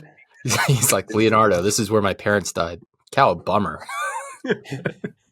But is that real? Yeah, it's real. Oh, I just thought that was fake. I always thought it was just altered, but it is very funny, regardless. Yeah. I didn't realize the guy that directed the live-action Ninja Turtles name was Dave Green. Dave Green? Okay. The second one, Dave Green. It's like, I thought Michael Bay did both. David Gordon Green. Yeah. Yeah, Bay's company just produced those. Platinum Dunes. Platinum Dunes is the most Michael Bay production company name possible. Platinum Dunes. Like but I will say, I think this one is probably the best one we've seen. I loved it. It is kind of the perfect mix, like I said, of we've mentioned this. We mentioned with Talk to Me. It does not feel like it's written by an older crowd. It is, but it still feels kind of young and cool, and it never feels forced. They feel like teenagers, right? Like they feel like the characters like as they're supposed to be. The villain stuff is great. It's a visual just wonder. It's just so fun to look at and so enjoyable. I quite enjoyed it. I think it's right up there, honestly, with, we talk about Mitchells and the Machines. I think it's right up there with Mitchells and the Machines. I gave that an 84. I give this an 84 out of 100. I really liked it. I think if you like Turtles, I've actually seen a lot of people say they were skeptical beforehand who loved Turtles, saw it and went, I was wrong. Like, this is pretty awesome. Mm-hmm. Yeah. I think this movie, I really, really enjoyed it, which I thought was not necessarily a surprise just because of who's involved, but I guess more of a surprise because like I'm not a Turtles guy. If anyone's been listening to the podcast long enough knows that for sure, because like we would always have battles with, or at least I would have battles with you and Troballins over the Turtles and the Secrets of the Ooze and all this shit. Right. Just never been a Turtles fan at all, but I really enjoyed this movie. I thought it's very fun, which is I think very much like a prerequisite for a movie like this or like Spider-Verse. Like you need to be able to do something that gets people like in that sort of like more of like a fun versus adventure vibe, if that makes sense. And you also need to be able to do something unique because like Spider-Man, Teenage Mutant Ninja Turtles is a comic book property that has been done a million different ways. And we've seen every iteration. We've seen, Uncle Ben die 5,000 times. We've seen these turtles turn into turtle men 5,000 times. Like we don't you need to be able to at least present it in this way. This is like how they do it. It's obviously presented visually very differently than anything we'd seen from Turtles before. So I think it finds a lane to tell you the story about the Turtles, which are a absolutely batshit fucking ridiculous concept. Teenage Mutant Ninja Turtles makes no fucking sense. They find a way to present it in a new way. They find a way to make it really fun. Like, plot's cookie cutter, sure. Like, you could say that about almost any Origin Kids comic book movie. That's not anything like a huge detractor.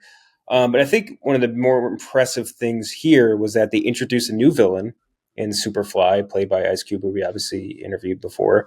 And I thought Superfly was awesome. Like, I only know like a couple. Like, I knew like Super Shredder. Like, that's the end of my Turtles villain knowledge. But I really like Superfly as a new villain. I think not having a big connection with the Turtles or a huge knowledge base probably hurt a little bit, because like I was looking up stuff after I'd watched it and I was like, oh, that's who this is and this is who that is and this person's connected to this. And like now, if I knew that going in, I probably would have liked that reveal or bump a little bit more. But other than that, I think this movie, to me, it hit at a solid 84 out of 100. Like, you see the 97s out of 100 on Rotten, and I'm like, that's not where this movie's at, but it is an extremely fun time. I don't think it's like, and it's, again, we talked about the comparisons to Spider-Verse. Like, it's a tier below that level of like both like very incredibly well done animation and fun and screenwriting. Like, this has all that stuff. It's just on a lower level. I still find it super, super fun. I would go watch it with like probably anybody. Like, if you have like kids, niece, nephews, or whatever, I'd go watch it with them. If you have friends, I'd go see it with them. If you date, I'd go see it with them. Like, it doesn't matter. Like, it's a very much like for all audiences movie that has humor for people of all ages. And I think the fact that I enjoy it so much without having any connection to the Turtles, it kind of can show you that it has a good enjoyment level for people that have that base or that connection to them and people that don't. And like, for me especially, I like almost actively dislike the Turtles, and I still had a really fun time with it. What the fuck, man? I'm not a turtle. I'm not a fan of the big turtles. The reptiles in general, fuck them. I'm not a reptile guy or whatever you call it. Is it an amphibian? I guess. They're not amphibians. A fan. Not a fan of any of the amphibians. But yeah, even though that's where we came from. But yeah, not a fan of them. But this movie I found super, super enjoyable, very fun time, and very well done too, which is huge. And that's something I remember I was reading right before we started. Was what Someone's knocking on the recording a pod. Incredible stuff. Incredible work here. But yeah, so I was reading something before we started this about how Seth Rogen, when they were like putting like stuff together as far as like animating this, he made a very big point of saying like, don't overtax any of these animators. Like, make sure that they have time to do everything and do it right. And I think that paid off in a huge way, especially here, because it did look really cool and very different. So big ups to the Turtles. Yeah, no, it's shocking that this only cost $70 million to make. Like, just looking down the voice cast list, that should have cost them probably that $70 million.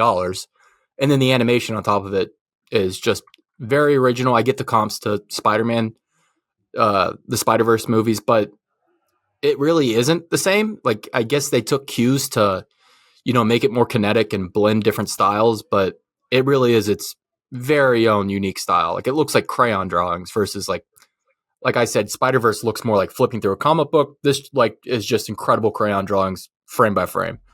I'm a little bit higher than you all. I'm at an 86 out of 100. It definitely warrants some of the Spider-Verse comps. I said this in my review. I said, if Spider-Verse is like just regular Coke, this is Coke Zero. Like, it's great. It's the same in a lot of ways, but it's just a step down. And there really is only one Coke. Oh, that's where you're wrong. What? Coke Zero is better than regular Coke. There's only one Coke. Diet Coke is better than regular Coke. I mean, that's my opinion, but I think sales. Do we need to pull up the cola sales? Coke Cherry is better than regular Coke. Coke is on vanilla top. Coke. Okay. Well, you get the point I'm trying to make. Yeah. It is just a step down. Like, it carries a lot of the same story beats, has the same heart, I think, which is probably the most important thing. Like, it's very earnest, which is not something you get out of these comic book properties lately. It's very much like the Malcolm and the Machines. It's got like a joke just every single minute, if not every 30 seconds. In fact, I think for its intended age group, like the kids, like the 9 to 13, 14-year-olds, I'd say probably a healthy segment of them are probably going to like this better than Across the Spider-Verse. It's just faster. Like it just moves quicker, which I think is a big thing for that audience. Yeah, I'd agree with that. Yeah, like it's just shorter and faster pace, which I think is something missing from a lot of kids' movies these days. 90 minutes is a good target to have. Keeping their attention for longer than 5 minutes is hard enough. So yeah, no, this is a great. I mean, August is tough right now. If you're looking for something to go watch, this has got to be at the top of your list because I agree with Kincheck. There's something here for everyone. Like even if you're older, you didn't attach to Turtles too much. This is a fun time at the theater. If you have kids, definitely take them. I think they'll love this. Great soundtrack. I did miss Superfly, the actual like R&B song from like the 70s. I wish they had used that at some point. Kept expecting it, never got it. That's okay. The rest of the music was awesome. Love the New York City rap. Jeff Port brought it up. The kids sound like New York City teens. Like that's what you hear when you pass a group of them. Like the we outside, like that shit. Like that is what the kids they just say that. Makes no sense to me, but it sounded like them.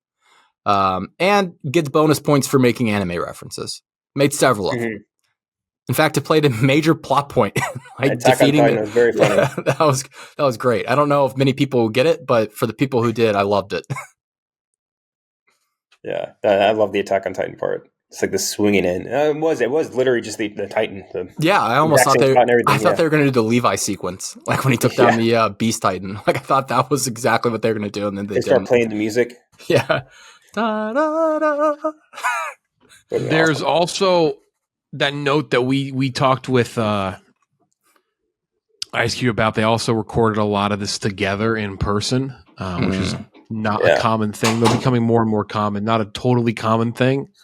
You can always kind of tell when there's a bit more of a cohesive, I guess, voice cast recording. That's pretty neat too. Yeah, it's a good fucking time. It's people really wanted to, not everybody, but you could see that there's do the typical YouTube or social search and people are like, oh, well, whatever. They're, different villains and different, but like, as long as somebody gets it and you can tell people behind it get it and they get the Turtles and they love the Turtles, that's all you need. Yeah, it's not going to be for everyone. Not going to be everybody's favorite. They're still going to like the old roomy mouth, the original ones, which are cool. But you can tell there's a love and care to this, and that's why it is so fun. It's what kind of leaps off screen. And again, the animation style is just awesome. It is really cool. Like I've seen some reviewers say it too. It's not like a totally original point, but I know Chris Duckman said this, that it's nice to see like we really are branching out from just the regular like Western animation style, which was pioneered by Pixar and crushed by Pixar. But the copycats of Pixar style have always looked off. I'm not a big fan of Illumination's animation. I think those animated characters look just kind of wacky. Like stuff like this, it looks unique and different. Classic L take from a Minions hater. Yeah. Babadoo. This guy hates bananas over here. Fucking storks. The moon. Not everything needs to be Spider-Verse. And this isn't. This is different. Like you said, like they took cues from it. But like it's cool and it uses animation in a way that ties more into the story and makes it part of the storytelling, which is awesome. So yeah, dude, I highly suggest this movie, big time. Yeah, I fucking loved spoiler section. I loved Mondo Gecko. That was so stupid but so funny. Took me a minute to figure out who was voicing it. Yeah, me too. I was like, is Seth Rogen voicing two characters?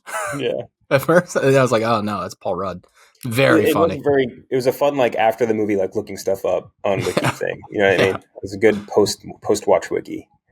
Yeah, no, make a second one of these, definitely. I would love to see the Turtles in high school. Especially, I gotta know them. They felt perfectly young too, like for like being teenagers. They didn't feel like the Michael Bay Ninja Turtles were just the worst. They felt creatures. Like just 30, 40-year-olds pretending to be like 15-year-old kids. It was just so weird. The Stephen Amell Ninja Turtles. Holy wow. Yeah, no, Scab Turtles. He played I just don't know. Like they're gonna do live action Turtles again. You need to find a way to stick. You got to find a way if you're gonna do it to stick closer to You have to basically go full on with the original style. You think they'll go back and do a live action They again? should not ever do one again. Yes. We are Why? done with.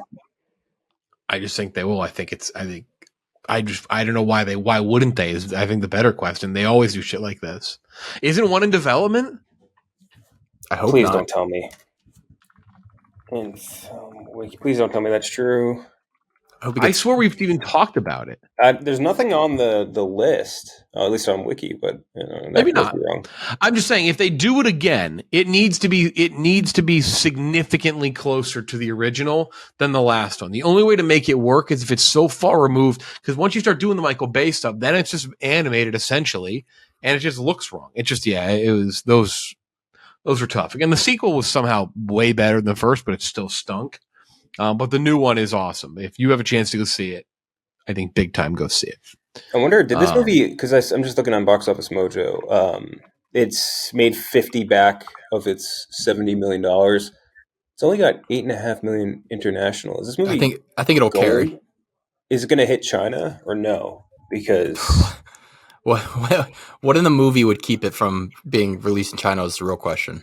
There's no big obvious glaring thing that would make it not perform well or not be opened in China. April O'Neil being black is what we're going for here, because they just, for whatever reason, that market is just never accepting of something like that. That's true. Then they always shrink John Boyega's fin in all the posters. They erased him out of the posters entirely. Yeah. Also, speaking of Chinese people in this movie, Jackie Chan. Yeah, that's why I was wondering if it opened in China, because I mean, he still is such a huge draw to their office. It felt like a lot of the action in the movie was Jackie Chan inspired, did it not? Like the way they fought, like the comedic, like just grabbing shit, throwing it, and like fucking up all the time. Like it felt very Jackie Chan to me. Super Jackie Chan. That's one of those like funny fan casts too that you'd always see, like, oh, Jackie Chan is Splinter, obviously, and like they actually they did it, and it just makes sense. It just works. This is cool. Yeah, I like him. He's a cool little dad too. Cool dad. So that's that movie, which is good. Now on to the Meg 2. Which is better. Yeah. No, not the Meg 2. It's just Meg 2. They dropped just Meg. It is just Meg 2, you're right. Yeah, Meg 2, The Trench, which it is based on a book called The Trench, I believe. What? From the 90s. Yeah, The Meg is based on a book. So, best adapted screenplay. Okay. Yeah.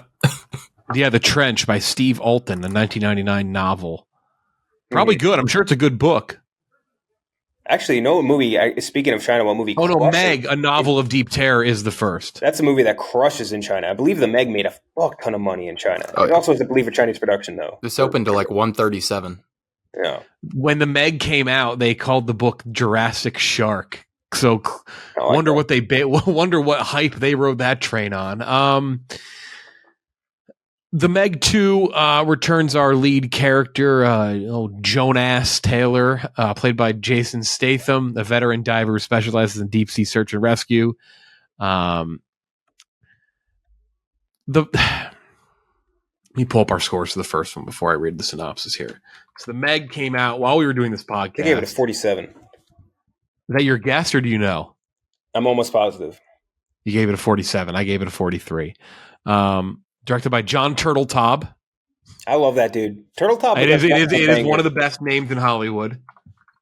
He's also, I believe, related to the guy that made, like, not the Bass Pro Shop Pyramid, but like there's a ziggurat somewhere in like in the East Coast that they built for a business company. I believe he's related. Ziggurat.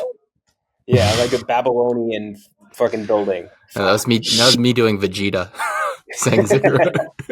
You need to do more of a raspy voice for that. You need to get what's his name?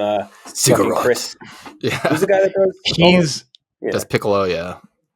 He's one of those directors who just did a bunch of Buena Vista Disney stuff. Yeah. He did Disney's The Kid. He did Phenomenon with John Travolta. He did Cool Runnings. He did Three Ninjas. National Treasure, right? Yeah, then he did National Treasure. Then he did Sorcerer's Apprentice. Then he did The Meg. He did not do the new Meg. I just want to note that. But John Turteltaub is one of the all-time names. Ben Wheatley directed this movie. Who did he do? Damn, I forget.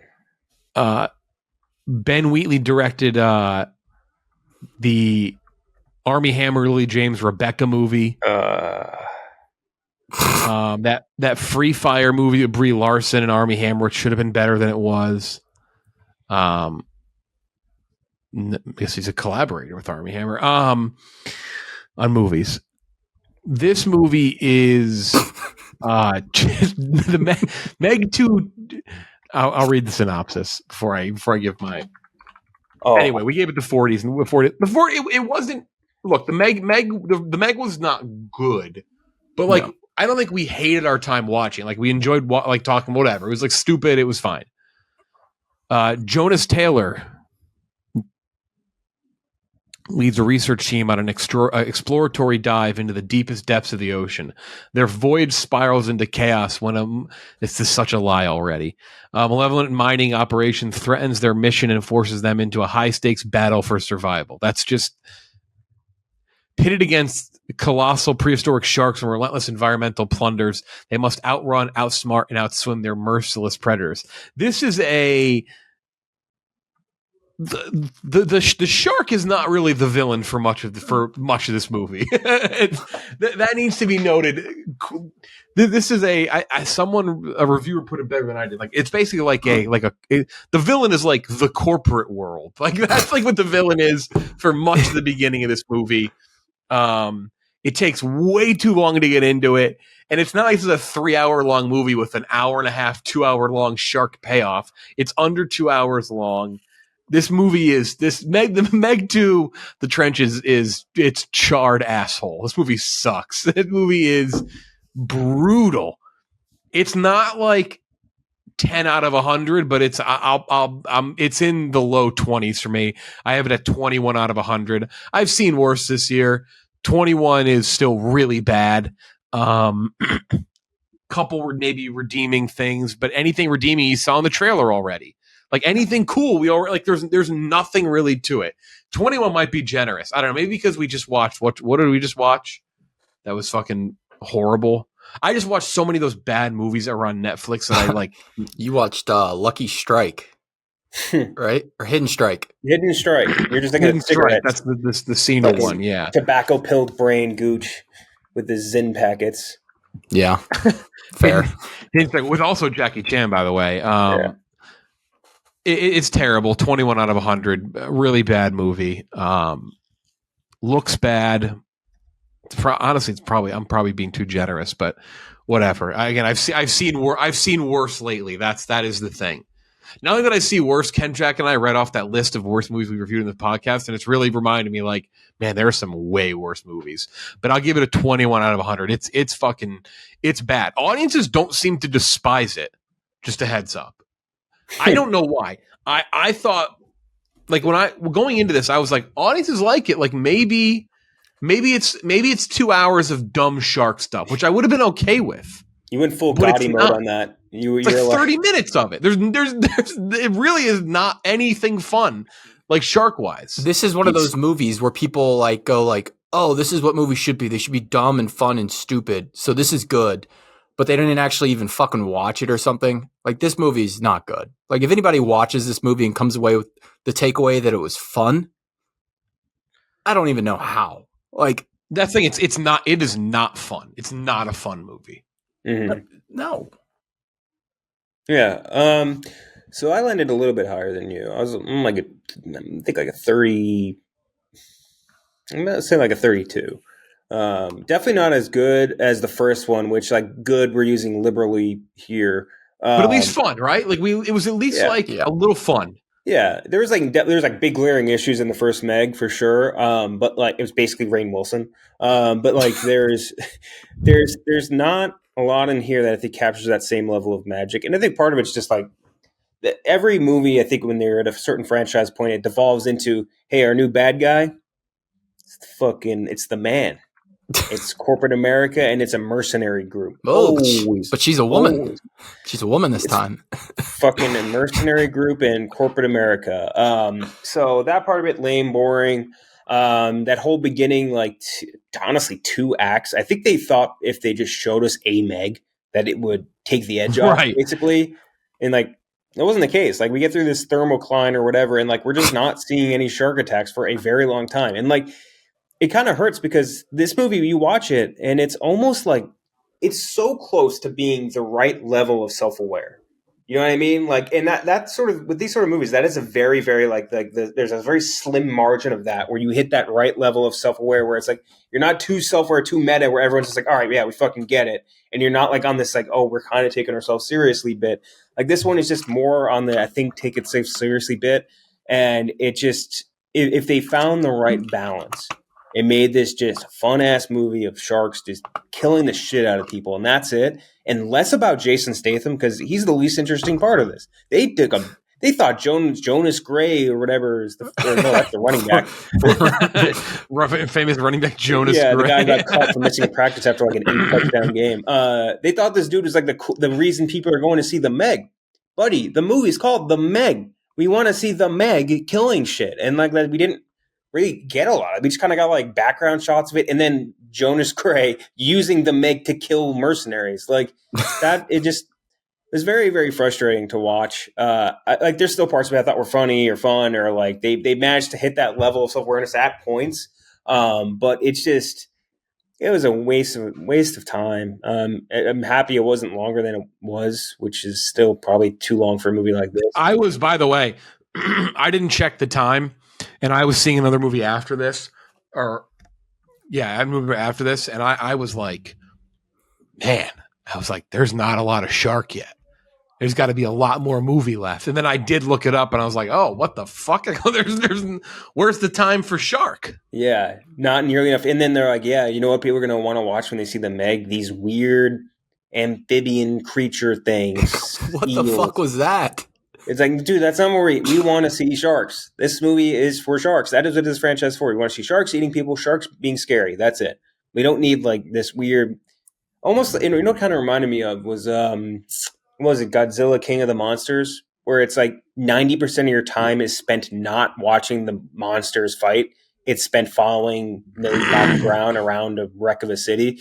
Like that part's not fun. Like we're there for the monster fights. It doesn't need to be just that, but like we need that to be the primary focus of the movie, and it wasn't. It was very much on the side. Podcast disclaimer: I do really like King of the Monsters. Yeah, again, there's great part. Yeah, I'm not saying it's a horrible movie or anything like that, but that movie, like they had for example, the Charles Dance like eco-terrorism subplot of King of the Monsters. They said it with that, and then they really said it with the Bryan Cranston. Remember, it was really like people really were saying, "Man, are we ever going to see the fucking monster?"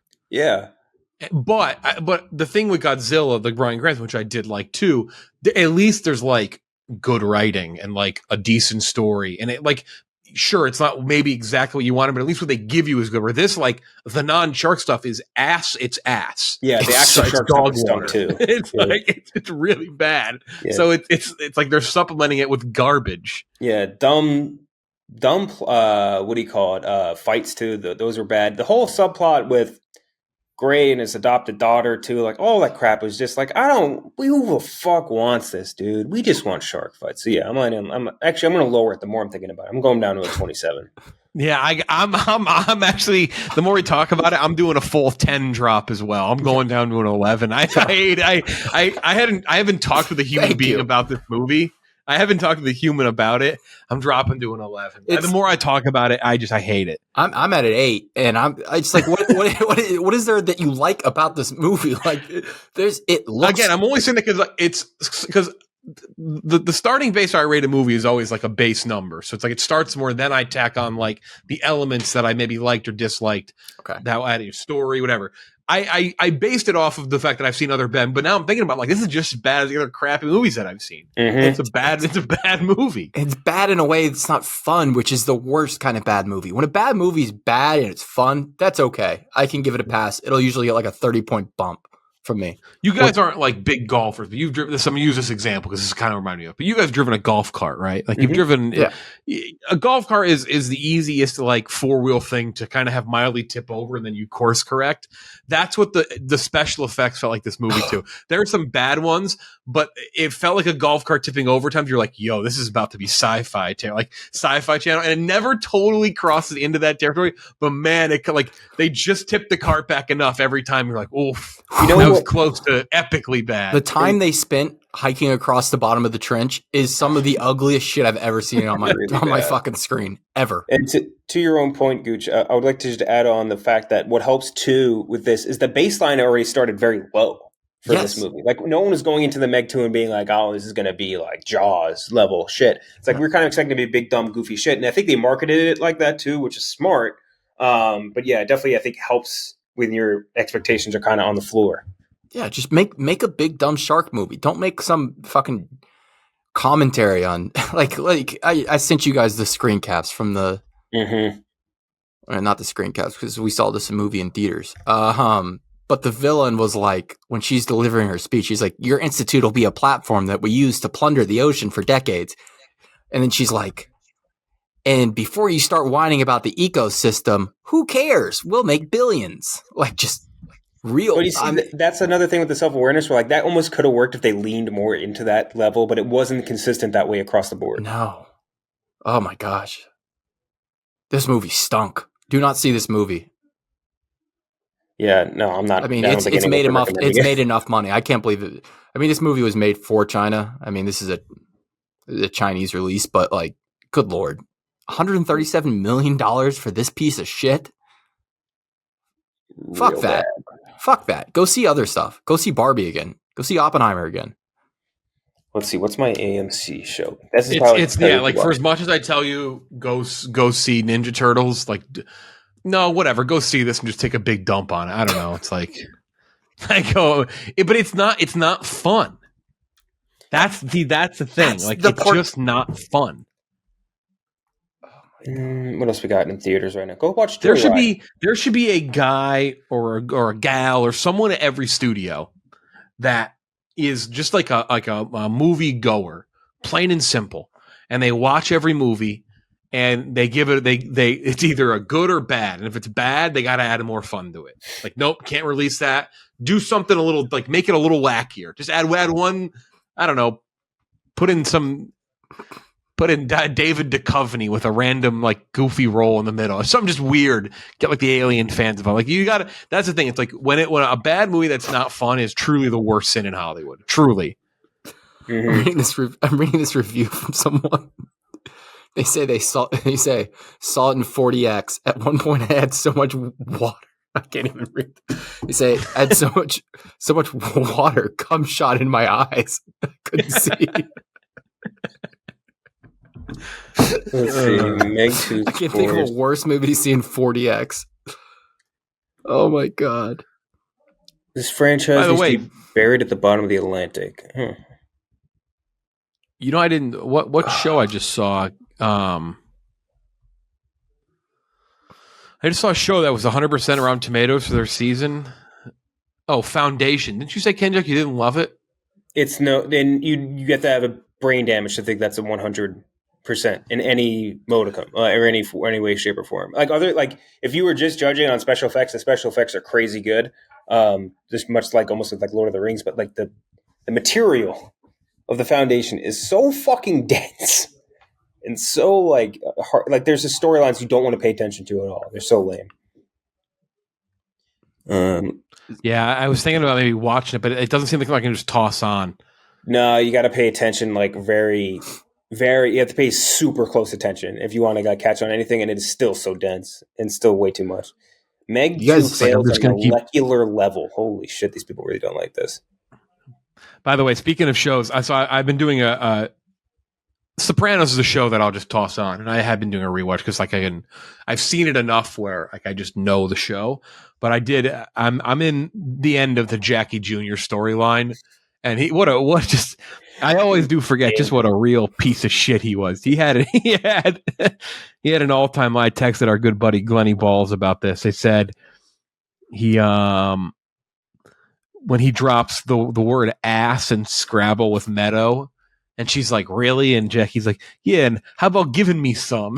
just a scumbag, just the fucking worst. One of my all-time favorite moments of The Sopranos is his death. No, sorry to spoil a 50-year-old show for you guys, but like the scene where he dies, Vito, who is no less than 800 pounds, somehow sneaks up on Jackie Jr. behind him and shoots him with the world's tiniest gun.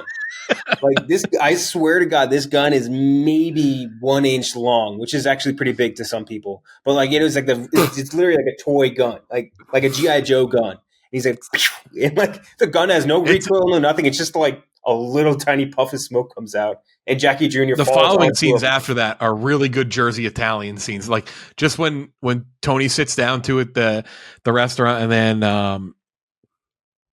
he's talking to his uncle, and his uncle's like, it's like good gravy today, good gravy today. And he goes to the kid, he's like, that kid was an idiot. It's like it's a perfect like Sopranos rolled up the one, like super Italian, just like When he falls onto the ice too, there's already like the ice is soaked in blood before he even starts to fall. It's just one of the weirdest. Like out of all of there's a lot of really good death scenes in The Sopranos. That is like it is such a huge gap between the second worst, and the worst is Jackie Jr.'s. It's so stupid, but everything else, I mean, he also hangs out with like Michael K. Williams, I think, right? Like he like holds up with him.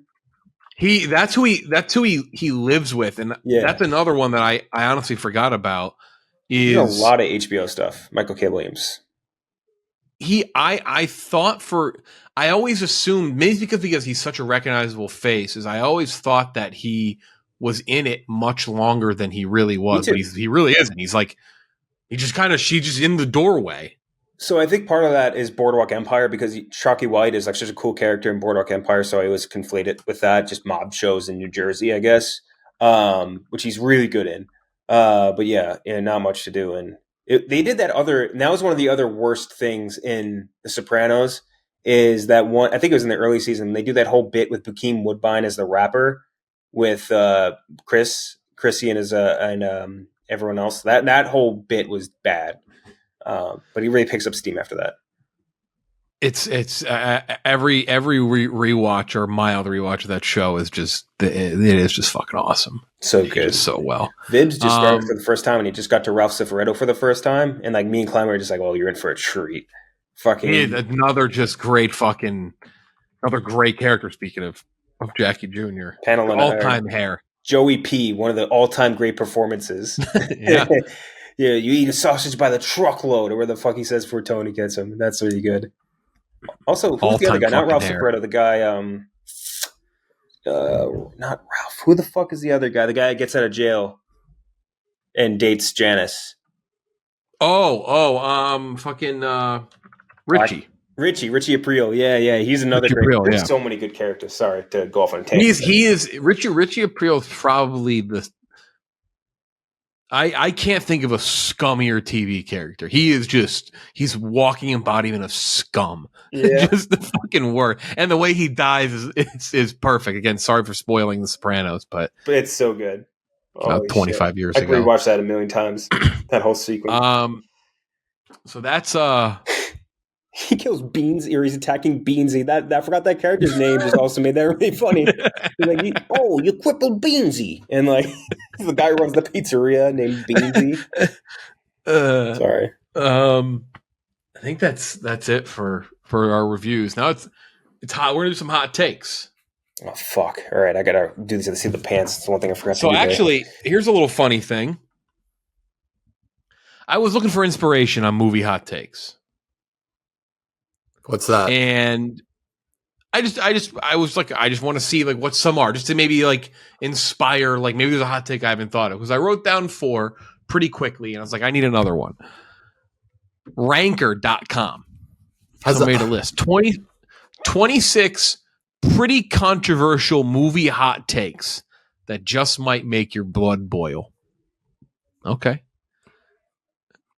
Number 1, Abuela from Encanto was a victim and a villain. No.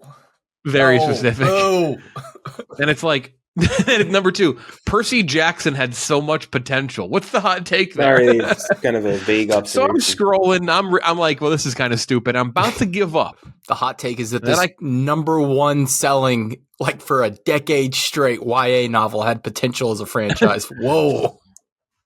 What is another good one? Halloween should never been a franchise. That's actually a pretty good take. Like a spicy, I guess. Number 12. Actually, I'll give it the lead of 12. 10, the original Hulk needs to be appreciated more. That's actually a hot take. Number 11, the term Christmas movie is vast, and it links a tweet From John Cryer, it says, yes, Die Hard is a Christmas movie. You know what else is? Brazil. Okay. Number 12. Have faith in your directors. What? The example they use is a tweet from Ken Jack. What? What? Yeah, it's you going, I don't know if this is a hot take, but Alden Ehrenreich was fine as Han. Glover played Lando, maybe better than Billy Dee. You say, I think the only lesson from the movie was to have faith in your directors instead of icing them out for a new. So your hot take was that Alden Ehrenreich was fine as Han. Your hot take wasn't that direct that you should have faith in your. You were just commenting like, just trust your fucking directors. It wasn't that wasn't your hot take. No, it was me countering the. I think the take that Alden Ehrenreich is why Solo underperformed, I guess, to other Star Wars expectations. This take will make your blood boil. I think the only lesson is we have to have faith in our directors instead of icing them out. Everybody Ranker go vote for movie that hot one. Takes, I got to see this. Yeah. Ranker Duck. Controversial movie hot takes. Yeah, your tweet is number 12. Everybody go upvote Ken Jack's comment. Yeah, we gotta get it higher. Spare an upvote for having faith in your directors. That's so spare a fucking vote for weird. Lord and Miller. I like how to agree you have to say fair point ? Absolutely. 79% of people agree with you, but again, that's not even your It's not the your hot take. Your hot take of Alden Ehrenreich being fine as Han Solo actually would fit this thing well. Yeah, maybe that should just be the take. Solo is great. Oh my god! I was like, "What?" I might steal that one. Solo was good.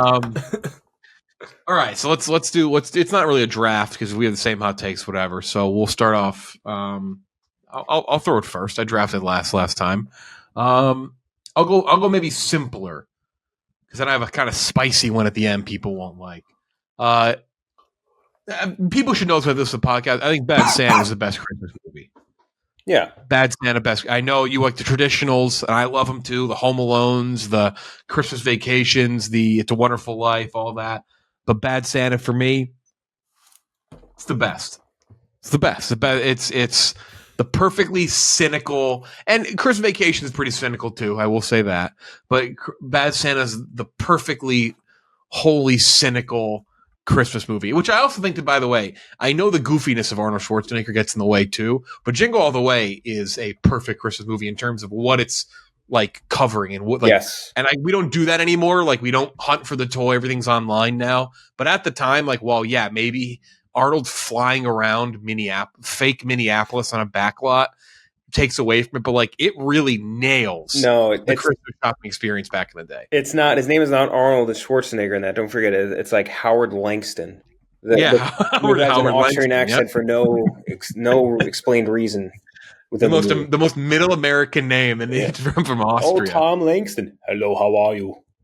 Jamie. Oh my God, that guy sounds like the only guy in Minneapolis with that accent. Yeah, Howard Langston.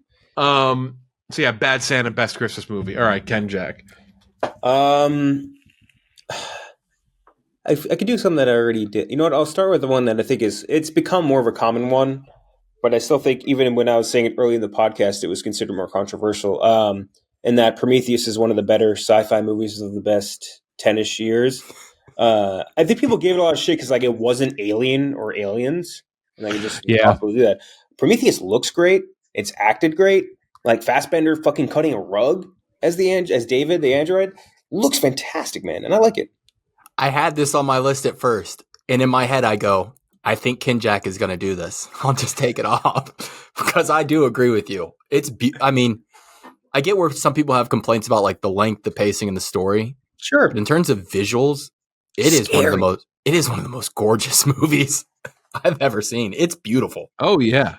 Dude, the scene where they she has to cut the fucking alien out of her stomach with like the machine, it's horrifying. And like, I like the design of like the Gigatrad proto-humans engineers. Yes. They look fucking sick. Like everything about it was cool. Awesome. I like the lore a lot. Like I thought it made the previous entries better for me. I think like it is a legacy prequel or legacy sequel, I guess, that works. in my opinion. The only dumb scene is when the big horseshoe ship rolls onto Charlize Theron and she just runs in the direction it's falling. That's the only dumb scene. Everything else is pretty much fucking awesome. Even the scene when they have to torch the dude when he's coming back on the ship with like the disease or whatever. But yeah, I really like Prometheus. I think I've rewatched it a ton of times at this point. So the sequel, Covenant, was kind of a misfire, but like this one, even Covenant had like scenes in it that can rival like some of the top tier sci-fi movies. But yeah, I love Prometheus. I'll put it in my top. I like that pick. Love that pick. I'll start with a future pick because we can do it future, past, present, right? Yeah, you can. Yeah.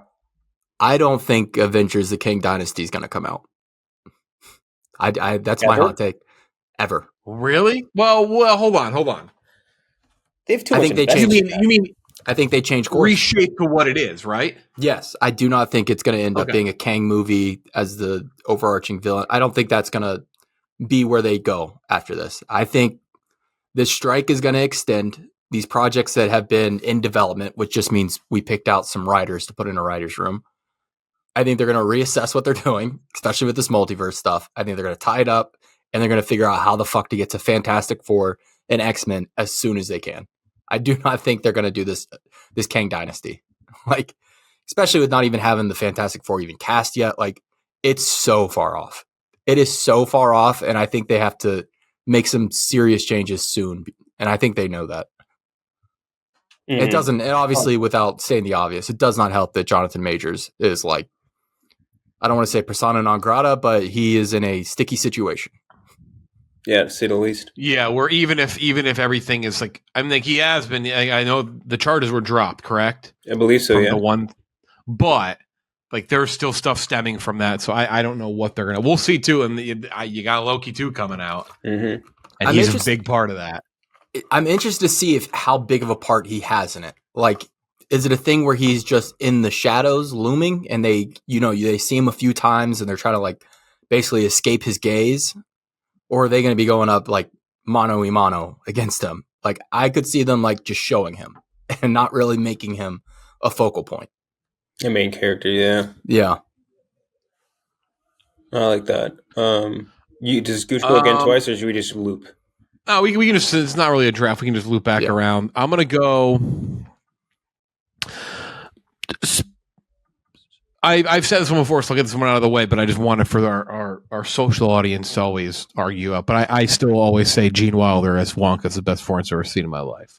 Which I do think is a hot take. I think people would have many other ones, but it still blows me away. I want the graded VHS of that movie so bad, but it's like $2,000, which I just can't in any planet justify that right now. It's just not. Yeah. I don't know if I had $1 billion, I could justify buying $2,000 for a VHS tape, but I do want it really. I have a Wonka bar prop. Nice. I've been looking at props on eBay, and they're like surprisingly pretty affordable. Oh yeah, it's crazy. But I'll go Wilder's Wonka, Ken Jack. I will go with. I think Kevin Feige gets replaced at some point soon. Like, I don't think it's like a shit canning or anything like that. I think Kevin Feige is going to be replaced with somebody else sometime in the. I wouldn't say like immediate future, like within a year. I say within like the next like 2-3 years. Kevin Feige is going to like, I'm going to step down and work on other stuff. Like, but he's going to get replaced as. I don't know what his current actual position title is called with Marvel, but he's going to be replaced in that capacity. I think he's just the CEO of Marvel Studios or head of Marvel Studios, chief of content or something like that. I think he gets replaced. He's just the content man. Yeah, it's the hat man. Chief hat man. You think it's Louis Esposito just steps in? I don't know. I don't know what the answer is. Like, it's not like, oh, this guy could do this better than Kevin Feige did because Kevin Feige made like the biggest film franchise ever. But like, it's just as far as like the continuation for the superhero just genre in general, like it needs, I think, a certain infusion of new blood. Yeah, and anytime you work a job like that for 15 years, 20 years now, what has he been doing it? Probably 15 years. Like that's, he's taxed. I can't imagine he's probably pretty fucking. Isn't he strung out? Isn't he massively X-Men obsessed though? That's his first. Isn't that the one thing that he just loves it so much? Like he may not give that up until that's like he sees that through. If I remember correctly, I think that was like his first big producing credit was the original X-Men. I mean, Yeah, I think you are. He was involved with a Spider-Man, I believe. Yes. With Spider-Man, with the Venom Spider-Man. Spider-Man 3? He was involved He was involved with X-Men, the first one. I know that. Yeah, I just don't know if it was. I guess that would make sense. I know it was very special to him, but yeah. I will say the thing is, though, if obviously Kathleen Kennedy, it's not like we're a podcast that calls for Kathleen Kennedy's removal, but her leash seems to be pretty long, so I do wonder how long. It's true. That's like the best comp. I could see him just moving X-Men on to is something. literally his first movie. Yeah, I could just see him moving on to something else, though. Like, Yeah. I don't think Marvel. I think he's got the longest leash possible. I don't think Marvel Studios or Disney will replace him without him just stepping down.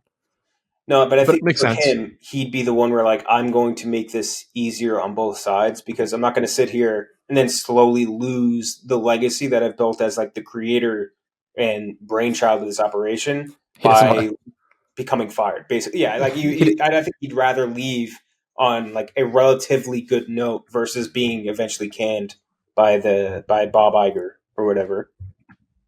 Yeah, no, it's a smart call. I mean, love the man, but it may be time for him to move on. Yeah, and it's not like it's saying a bad thing about his legacy. Again, built multi-billion-dollar franchise off his back, basically in his brain. So, well, his adaptation of Brain, but yeah, still. All right, Jeff, are you up or am I up? Up? You're up. Okay. I'm gonna go. Try to see if I have any past ones. I didn't really do any past hot takes. I'm gonna do comedy movies will make a comeback this next decade, like late 20s. I think we're on our way back. You could argue that I guess the tea leaves are there, right? Yeah, the tea leaves are there. Obviously, like the past 10 years have not been great. 15 years. I mean, since 2010, 11. But it feels like there is a young crop of comedic actors coming up and a young crop of comedic talent coming up who want to do it. And I think studios are starting to see a return on it again, especially with like No Hard Feelings did well. What else just came out? It's blanking on me. But these comedy movies are starting to earn their money back. There is a reason for studios to release them. I think people want them. Like there's a very clear market. Like we can't just keep rewatching 2007 releases over and over again. Like there is a want for them from the audience. So might be hopeful, but I think comedy movies do make a comeback. I think in my mind, the biggest question would be like you need to coax people away from TV and series because all the good comedy people are getting, it's like it's just not coming from movies anymore. It's all coming from TV.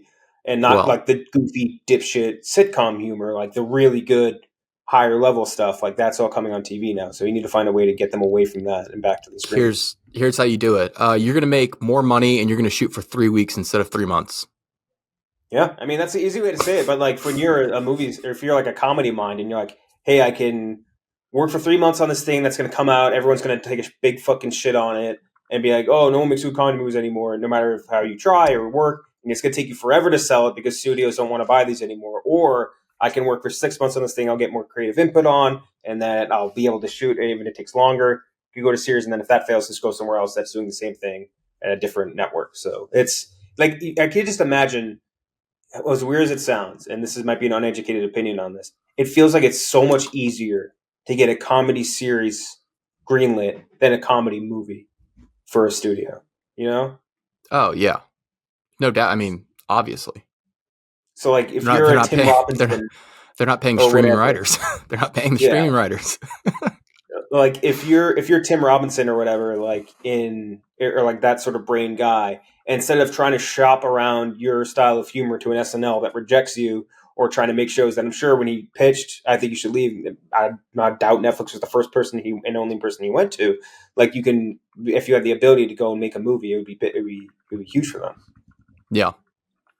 This, like I said, might be hopeful, but I'm seeing the tea leaves and I'm riding the wave. Yeah, you just got a couple bucks got to be made here and there too. That's all. It's all it's going to take is show the signs of life, and they'll do it.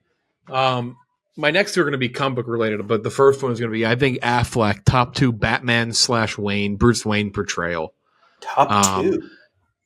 Yeah, I think he really is like.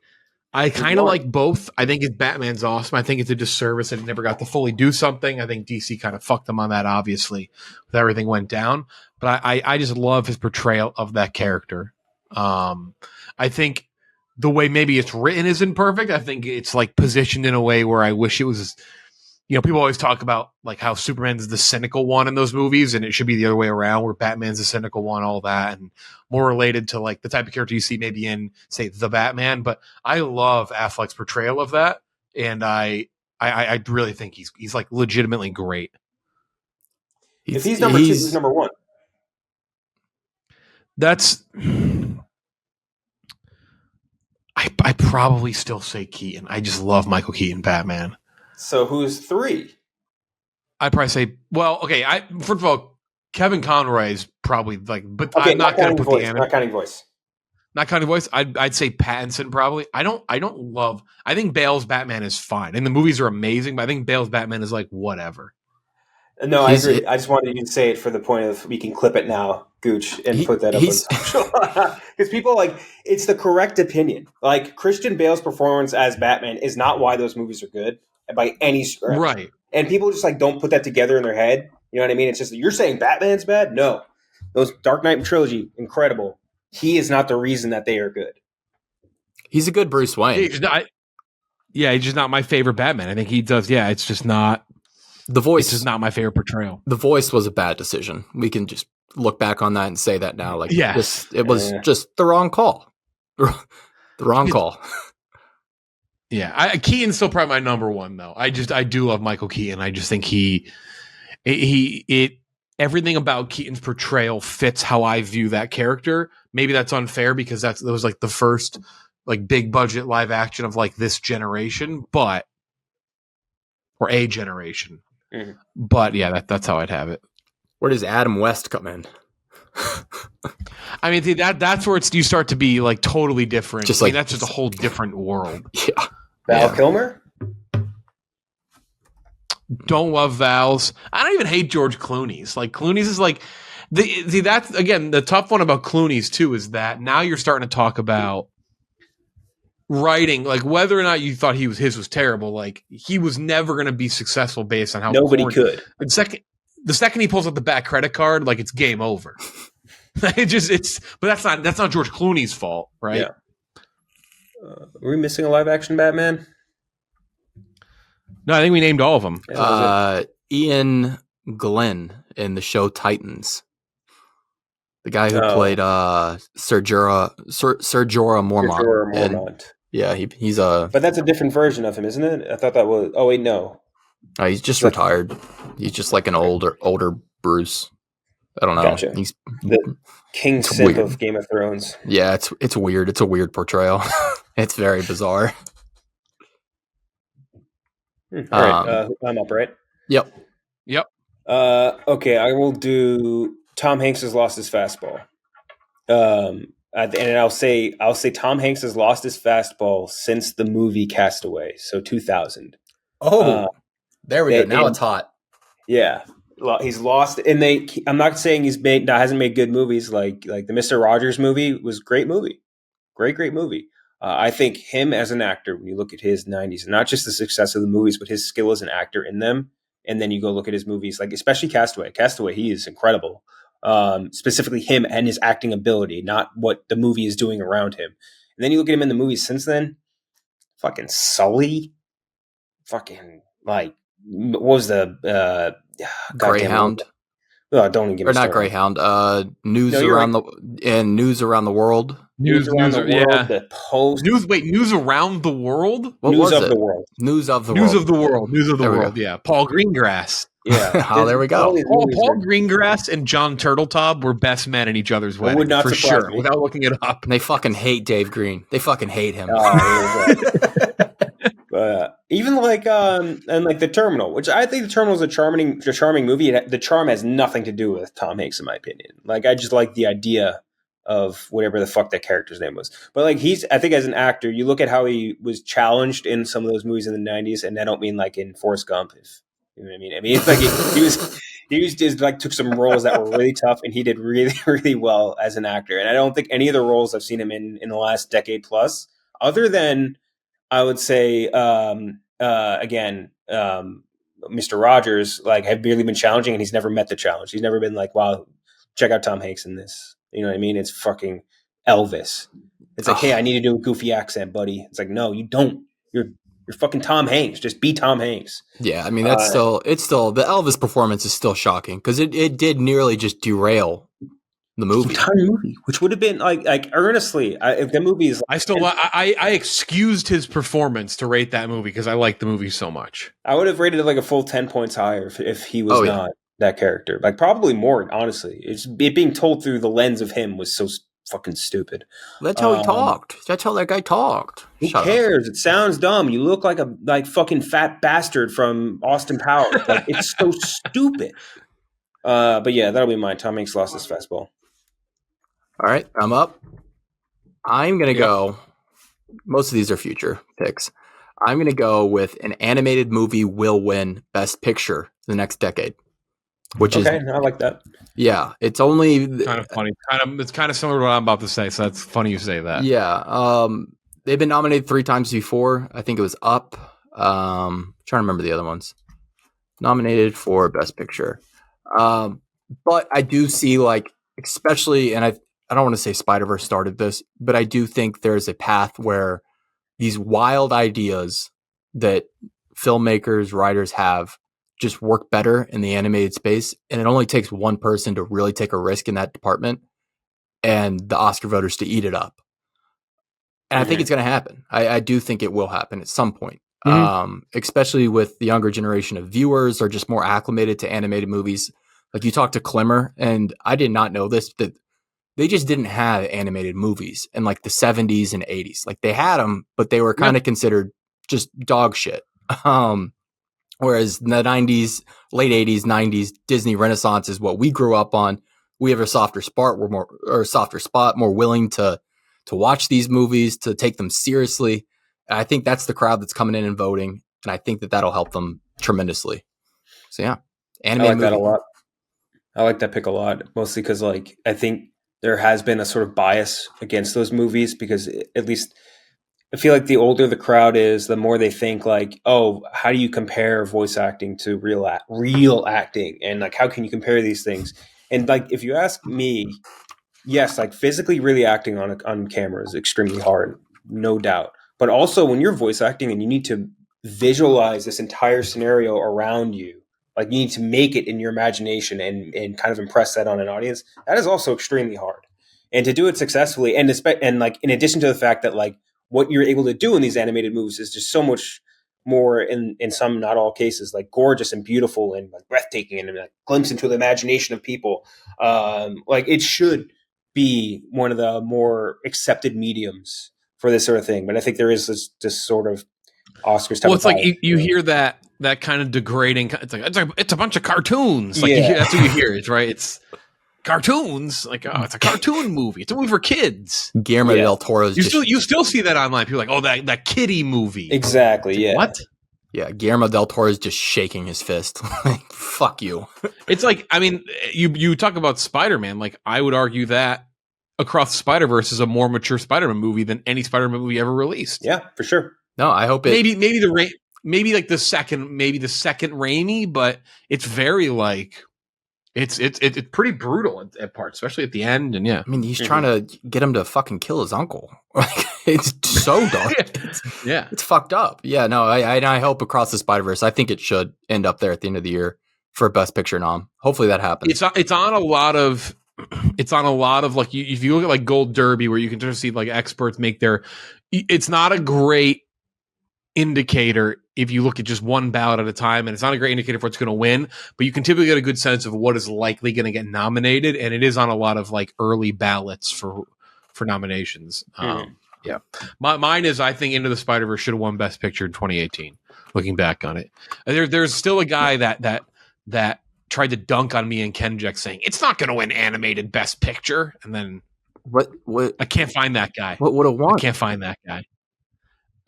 It was something Disney. I forget what it was. So 2018 animated picture. All right, so I forget, but people, when it was like just starting to get popular, people were like, what, Coco. Spider-Man? Wait, No, this is Coco good. would have been next year. I'm looking for right. so Spider-Man 2019. Into the Spider-Verse won Best Animated Feature Film. Oh yeah, that was the Green Book. That was the Green Book year. Yeah, Green. Oh fuck, Green Book, dude. No fucking way. That's that again, and not even necessarily to speak to just They're just Spider-Verse, but like all the other movies on that list. I want to put. it was like Incredibles 2, Ralph Breaks the Internet. That's what else was nominated. But yeah, the Oscars are for 2019, the year of 2019, but 2018 movies. Yeah, Man, 2019 is one of the worst years for Oscars. Like, Jesus, Dark. this is a bad year. Yeah, real dark. Dude, like the best one on here, like Olivia Colman for The Favorite, even though like I thought of her more as a supporting actress than anything. It's really good. Wow. Yeah, I'm looking through this. Jesus Christ. Like Black Klansman should have won over Green Book. Black Panther could have won over Green Book. Bohemian Rhapsody, nope. Eat shit and die. Roma, I would have definitely put over for Best Picture. Star is Born over that. Vice had all the potential in the world, man. God damn. I still like Vice quite a bit, but Me too. but I get why people don't love it. Like I get why it didn't hit. Like it's not even necessarily that I don't Too like Short. it. It disappointed me more than anything, just because of everything and everyone involved in the topic and all that shit, and just That's a situation going back to your rankerlist.com hot take. I think Adam McKay's like vision for that movie was wildly different than what we ended up getting. yeah. Because I think he wanted to do like a full on Macbeth like homage throughout. Because there's that one sequence where they stop in the bedroom and they do the monologue. I think he wanted that throughout the movie, and they told him he couldn't. But I kind of wish we had gotten that full on, like, let him see his vision through. Dude, the fucking Green Book winning Best Screenplay too over The Favorite, First Reformed, Roma, Vice. Like the Green Book screenplay is like basically just like it's Viggo Mortensen being like, "Oh, black people are equal to white people," and like that was it. And there was like the most like yucky dialogue. What was the fried chicken scene? That was Oh great. my god, dude! Like that one's Best Screenplay over The Favorite or First Reformed or Roma. Come on, dude. Oh, I like that. So there was a fun Oscars too. That was the Bradley Cooper, Lady Gaga performance. Yeah, getting horny for each other. And he broke up with his girlfriend like very soon after. No, yeah, Irina Shayk. I think they were married. Yeah. Oh, they're married. Oh yeah, we brought her up last week because I was like, she has a wild dating history. She is dating Tom Brady now. Oh, that's who that is. Okay, gotcha. Yeah, her. Wait, who? Irina Shayk. Her like former partners include like Cristiano Ronaldo, Bradley Cooper, now Tom Brady, Kanye West. Like she's dated. She's like if Adam Duritz was an attractive human. Yes. Just insane numbers. We got to recognize the women in the game too. Oh wow! By the way, 8 years ago to the day, Fantastic Four, the shitty one, came out. There you go. Just saw horrible. Real bad. I saw it at the Regal down by the World Trade Center. Remember when you guys interviewed second worst bomb there? Yes, you interviewed Vaughn. What's his name? What's his first name? Matthew Vaughn. I thought you were trying to make another Theo Vaughn reference accidentally. Yeah, no, Matthew Vaughn. Yeah, so we should have flushed it down the toilet. Yeah, so we should have just fucking tossed it. That was terrible. Man, I looked at that piece of shit and I said, "This buddy stretches." I used to have a friend that stretched out one of his arms like that. His name was His name was Ben Grimm, man. Like the hey, what if? Tell you what if, dude. What if Dr. Doom was just a slab of marble? God. Just a marble face man. Yeah, remember, like and then what's his face? Josh Trank. It was going to be like a horror movie or some shit. All right, whatever. Mm-hmm. Yeah, that was rough. Who's next? Ken Jack. Yeah, Ken Jack. By the way, it's still insane because that was what an insanely, not even just retroactively talented group like Miles Teller and Michael B. Jordan up against each other. Like Kate Mara, crazy cast. Yeah, like Jamie Bell is probably like the least successful out of all of them, and he's still like a very good actor in a lot of really good things. He might be the best actor out of all of them. Yeah, he's a great actor. Okay. For my next one, I'll do one. It's another one that I would say is a long-term, hot take thing for me, which is that 99% of horror movies are terrible and the 1% are absolutely great. It is like no other genre that exists where like there is a lot of things like dead in the center or medium, like, oh yeah, that was good. It's either with horror movies, it's like, it's a pile of shit that'll still make more money than any of the other middling genre movies, or it's like an incredible elevated thing. It's like there's very slim margins for those two groupings of quality. Yeah, I mean, there's basically two types of horror movies. There's the first horror movie, the bad horror movie, where they just come up with a shtick and then write it on a piece of paper, and then they just start filming. The other one is they come up with a shtick, they write it on a piece of paper, and then they write a script, and then they make the movie. The Bye Man. Yeah, like I would only say teen comedies, I guess, would come in that range, like either just good or fucking awful. Sure, yeah. But yeah, no, I do feel this is a little unfair because I think this is what we grew up with, was 99% of horror movies were bad. I do think it's slanted quite hard the other way the past like 5 years. And of course, like 99% are good? No, but I would say like you get a good 30% are good. Buddy, you're going to make me go on Wikipedia, aren't you? It's going to be awful. Damn it, I wish I hadn't said anything. Horror movies 2023. Let's see if you even fucking heard of half of them. You're about to go Mike Ross on my ass. Oh man, what a reference. Bo was Afraid was classified under it's surrealist, I guess. Whatever. I mean, half these Big Shark, Tommy Wiseau movie coming out soon. Bird Box, Barcelona. Oh fuck. Oh, horrible, horrible. Did we talk about that on here? I texted you guys about it. I'm not gonna watch it. I know you said you watched it. Horrible movie. Was it that bad? Yeah, terrible. Gangnam Zombie. 7 out of 100 I gave it. Haunted Mansion. That's not it.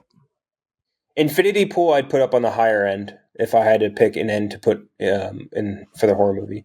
Insidious The Red Door. Ugh. Which, by the way, Insidious The Red Door has made like $200 million or some shit like that. Surprised it has made more. Like, there's a couple where like it's more of like a thriller, but I put it in that maybe one of the few I'd have in that in-between zone. I remember when we reviewed it, I think I said the same thing, like Knock at the Cabin. Like, I'd have more in that in-between zone. Very rare. Late Night with the Devil. I've not seen that. Oh, yeah. Malum. Megathor. Or Meth Gator? Never mind. Meth Gator. Never mind. We're going to have to watch that one later. Wait, there's a movie called Meth Gator. I'm just going to find the trailer online and post it. It'll go viral. That'll immediately pop. Renfield, the Saw movie, I'm sure is going to be terrible. Scream 6. Oh, stop. Good. Terrible movie. Great. There's a lot of ones on here, like Boogeyman. Okay, so 10. Well, I'll say 10%. It's definitely gotten better because I think people have put more effort into it, but still, like, it's just as far as the split of good to bad, I feel like sharply top heavy compared to other genres. Yeah. And then that's something that is carried over the decades upon decades, not like even like you were saying with like teen comedies. Like teen comedies are more like a very concentrated era versus horrors, which have just been around since like really killing it since I guess you could say the 60s till now. Yeah. Can't argue. This goes back to that hot take from Ranker. Halloween probably should not have been a franchise. We got like 20 bad ones and one good one. You're up, right? Yeah. I don't want to stick in. I got an animated hot take, but I've already put out one. I'm going to go with this one. Too much content, bad thing. It's a bad thing. I know we always say, give us all the content you can get. But I've matured over these past few years, and I'm starting to think too much of it. Looking at you, Disney Plus, looking at you, Netflix, too much is a bad thing. You spread yourself thin, and the quality just goes to shit. And I think these streamers are starting to figure it out, or at least they should be starting to figure it out, that putting $80 million in a show no one's going to watch, and doing that 12 times a year isn't going to work. Like, just concentrate your efforts on making like a good thing, 2 good things a quarter. You'll be in such better shape. Like, even if the test results from the lab tell you, oh, it's only going to hit one quadrant, one audience, it doesn't matter. Because if that one audience loves it, then the rest of the audiences are going to be like, well, maybe I should check it out. Ends up being good. It's a good thing for you. So I do think too much content right now, bad thing. I wonder. I'm trying to think, like, and maybe just to add on to that, like, how the more money they seem to spend on stuff, the worse it gets. I mean, Like, fucking it's Ninja so Turtles. weird. I bet Ninja Turtles cost less than Meg 2. To make, I would imagine. Let's see. The last season of Stranger Things, like, Stranger Things got more expensive, not even necessarily because of the CGI, which definitely expand, but like the cast, I'm sure, was making way more towards the 139 million to make the Meg 2, which already made its budget back. So almost double. But it cleared. Vendors? Oh, how much money did this cost? Oh, that's bad. Sorry, continue. Yeah, so just my main point is like you're just allocating your resources terribly right now.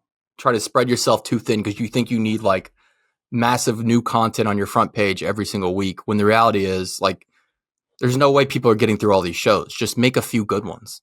Quit making 20 different series all at once.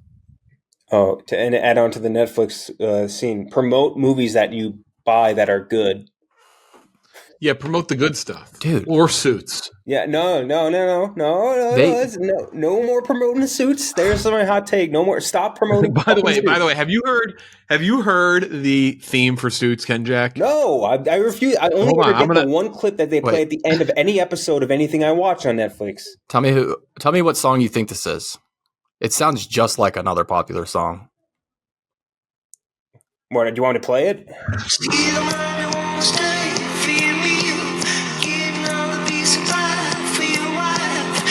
It sounds like it's like Muse.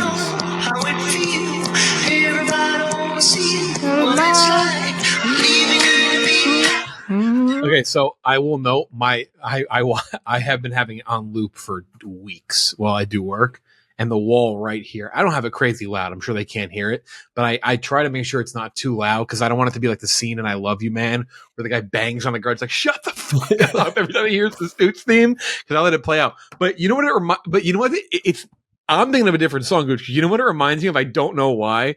It's this. Ready? You'll know what the song is, but I'll play it for you. You can just guess what it's from. TC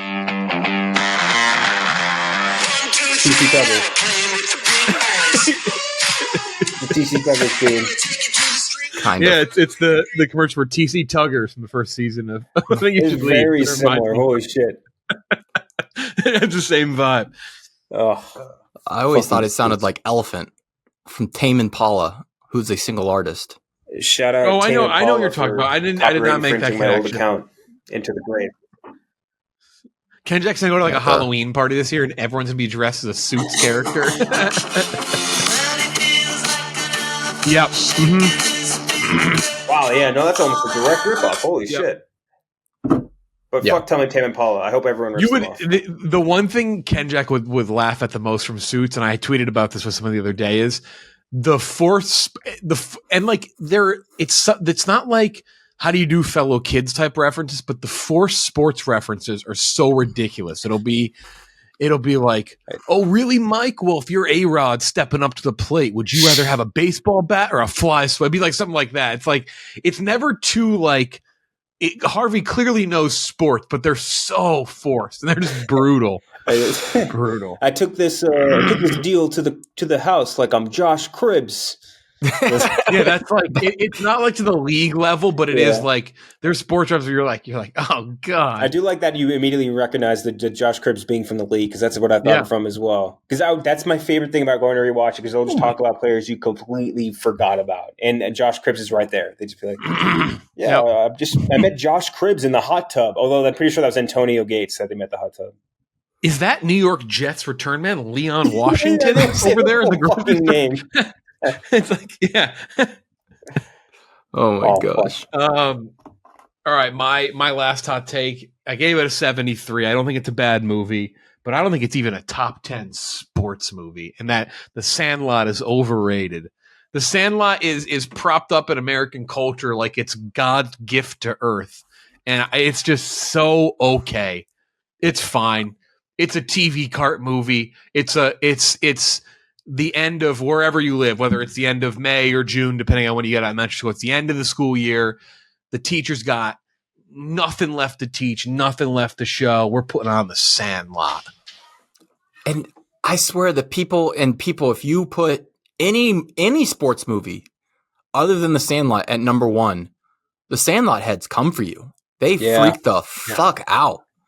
Sandlot? Question mark? Question mark? Question? No. Not even top five. No. and I swear these people have not watched the movie in full since 1999. Like, there's no way that.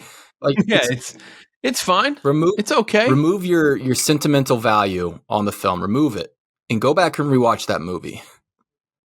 It's okay. Like, it's very much a vibe. It's a vibe movie. I get that, but like, they'll be mad. They'll come for me on this. They're gonna be not happy. What do you mean it's overrated, dude? They're the Instagram comments. They're typing already. Yeah, they're already mad. Looking at the guest list. That's my last one on the league.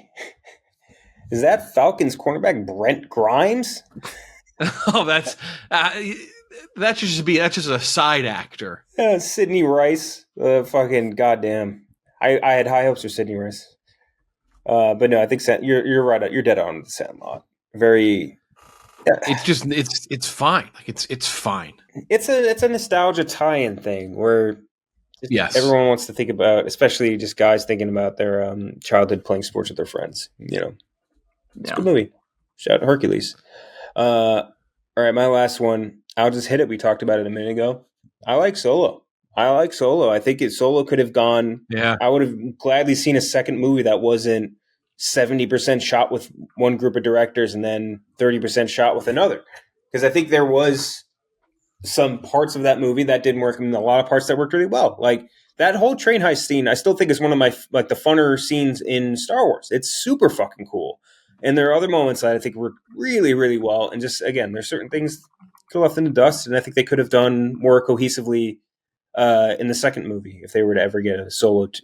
So Solo 2. I mean, I think it's a good ass. Solo 1's a good movie. Could have been better, obviously, but I'd love to see another one. And it set up some cool stuff.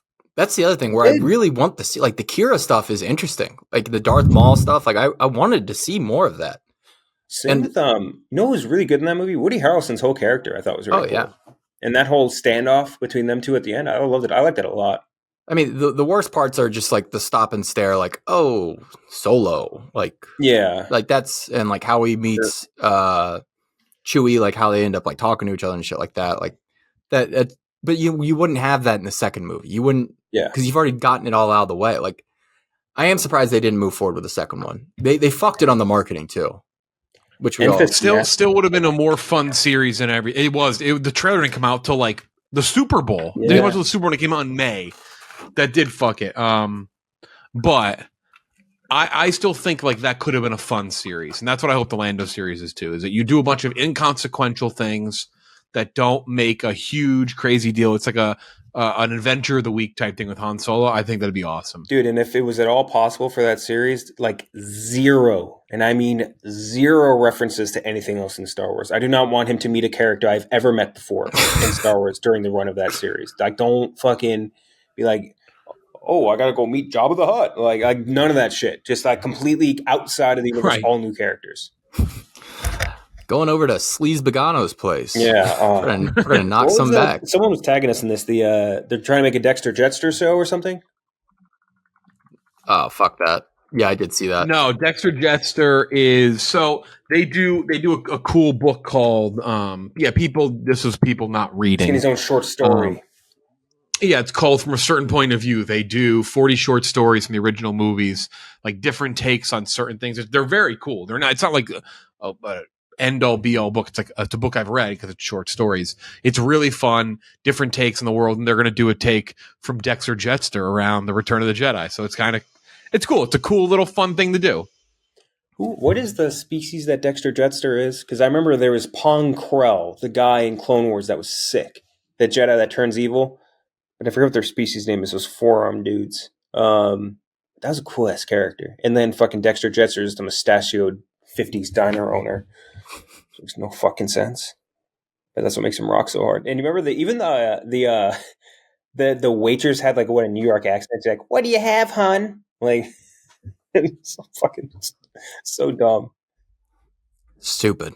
It's a basilisk, which is, I believe, that's what? That's just a snake from Harry Potter. That's just what George. That's what was on George's mind that day. But yeah, it was in New York. Yeah. You want a cup of Jawa juice? Yeah. What do you have, honey? It's so fucking. Really, robots on Coruscant have that accent. It's so fucking dumb. All right. All right, Gooch, last one. This one might be a hot take in some circles. Going to the movies, still a magical experience. You fucking nailed it, buddy. Hot take, Gooch. It's very hot Listen, take. But it is kind of becoming a hot take. I know, like, we are in our own little bubble of movie lovers, but you talk to the average person, they talk about going to the movies like it is going to fucking war. Like, they have the worst experiences I've ever heard of. Like, they're like, oh, my ticket costs $30. The concessions cost me another $30. There was people yelling the entire movie. I'm like, where the fuck are you going to the movies? Yeah. the monthly pass is $24. How are you spending $30 on a movie ticket? And this does tie into another hot take I had written down, which was the movie industry makes a comeback.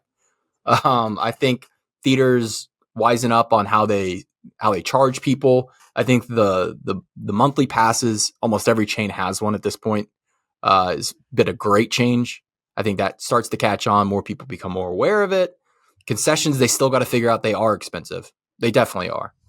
But bring down those prices, get people back in the seats, make the seats nicer, consolidate these things. I think the movie theater experience is still magical, and I think the industry will bounce back. That's my hot take. Yeah, no, I like that. It's it's an optimistic one that I can get behind. I mean, fucking hope so. Good Lord. Yeah. Where am I? I'll be going to. I don't think I'll be going to. I may go see the worst Oppenheimer on 70 mil one more time. So I got to go back to fucking Regal if I do that. The worst is the number of people I talk to in real life and online who claim that there's not a big difference between watching a movie in a theater or watching it in their living room with their really good setup. No, dude, I got a good setup.